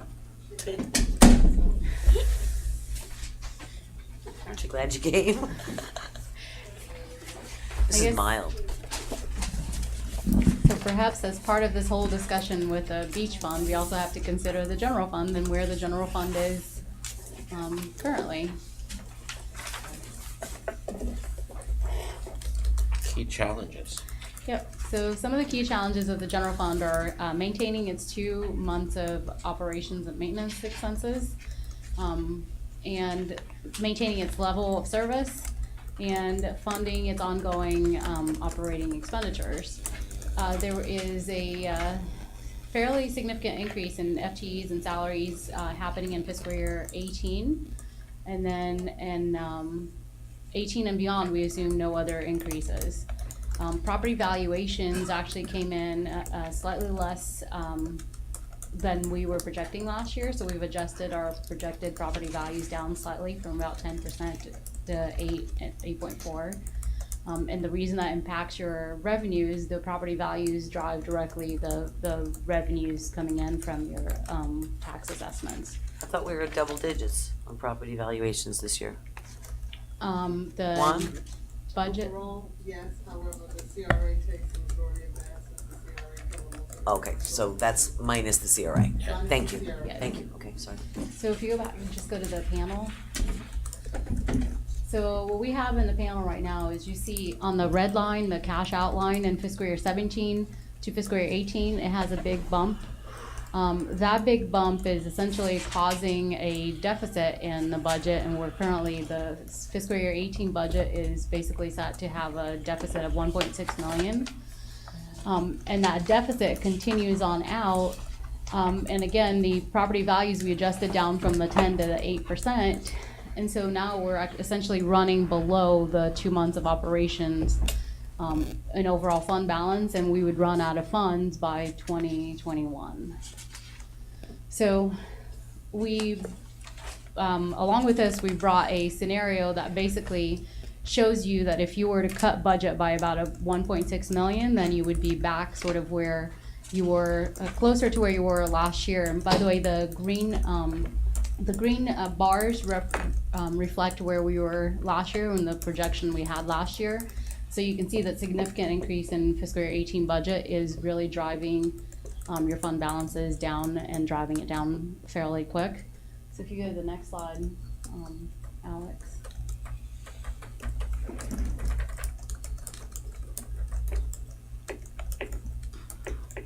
I've basically gone through, I think, all of this, so then just go to the next slide. And so in the next slide, there's one little adjustment on right there, where you have a negative, or basically a cutback of $1.6 million that carries forward throughout the projection. And so now you've got the blue bars slightly below the 2 months through fiscal year 20, but then it reaches right back up to the operating target of 2 months after fiscal year 20. So essentially, the solution for this fund would be a cutback in the 18 budget of 1.6, and then carrying that cutback forward. When we start the budget process, don't we usually start this way? I mean, didn't we have like 1.9 or something last year that we started with as a deficit, and we came in and balanced the budget? Mm-hmm. So we do this each year. It's a process. Okay. I don't want people, it's not the same scenario that we have. I will say one thing though, is the police expenses. I was able to, in the last 3 years, when everybody else got 2% and 3% and even a 4% increase on the other municipalities, everyone got a 3% this year, and we negotiated a 2%. So we got 1% off, and we also added 5 officers too. So we're in good shape. The 5 officers in the previous, in the current fiscal Right. year. But I just wanted to Yeah. let people know And- that, we have been working with them, and really, they've been terrific with us, and, we're very grateful. We know we need them, especially with all the things that we're going through right now. But we knew that we couldn't stave off a no increase forever And as our expenses to that increase. point, Madam Mayor, I want to compliment you. You were very passionate in negotiations. That's a nice word for it. I heard she was screaming and yelling. No comment, no. It was, we did what we needed to do, and, you can't get blood from a stone, the numbers are what they are. But we also know that it's a vital part of our, of our continued improvement to have them there, and again, I wish we could bring in more officers, at this point too, but we're still finding our way. But I think that we have, very good reasons. This is, of course, all the wish lists, I hate to use that word, but staff looks at me with twisted eyes. All the wish lists still built in at this point at 1.6 million? Some wish list items, yes. Okay, then I'm confident. So basically, what we're looking at,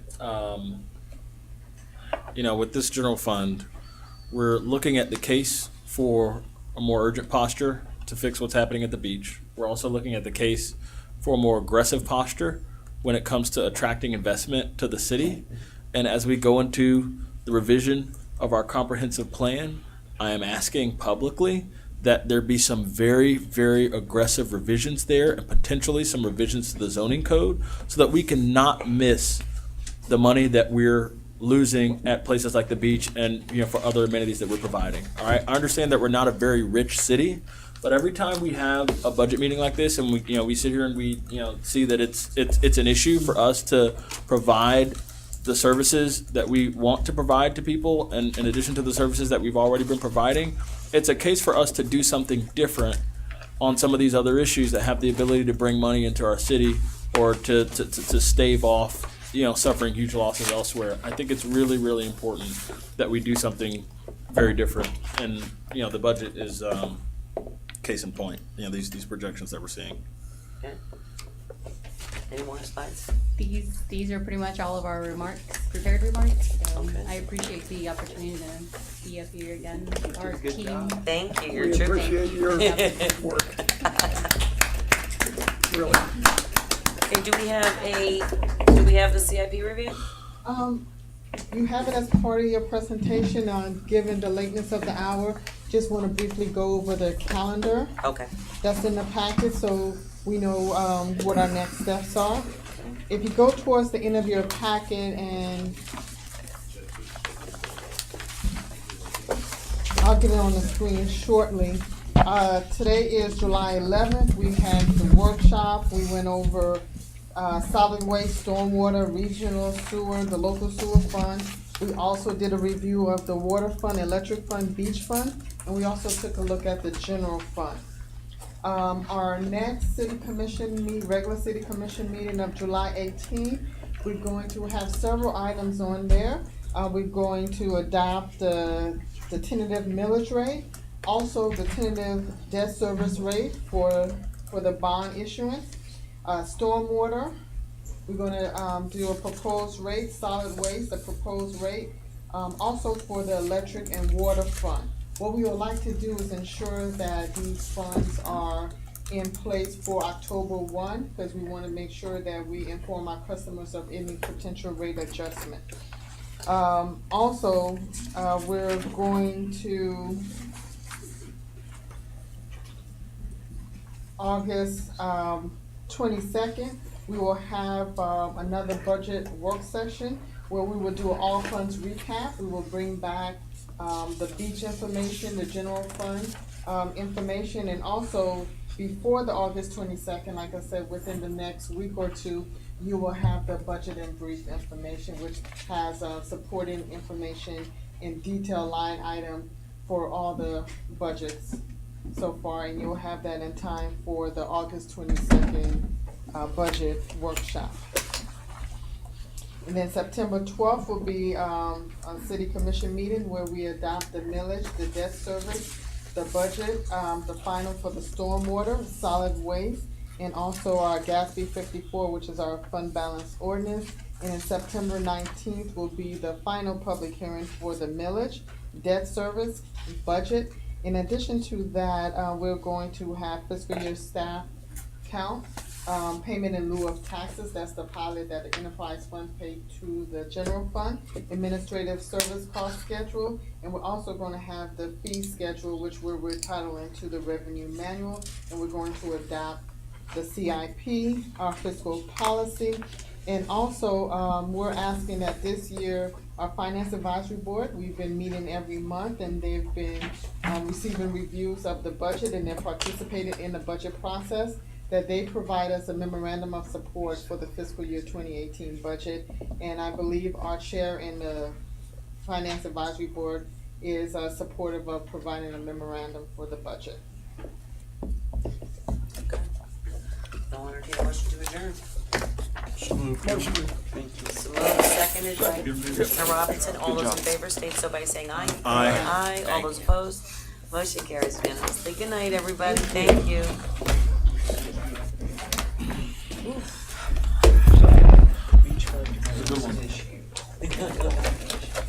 Lots of information. It's not an issue.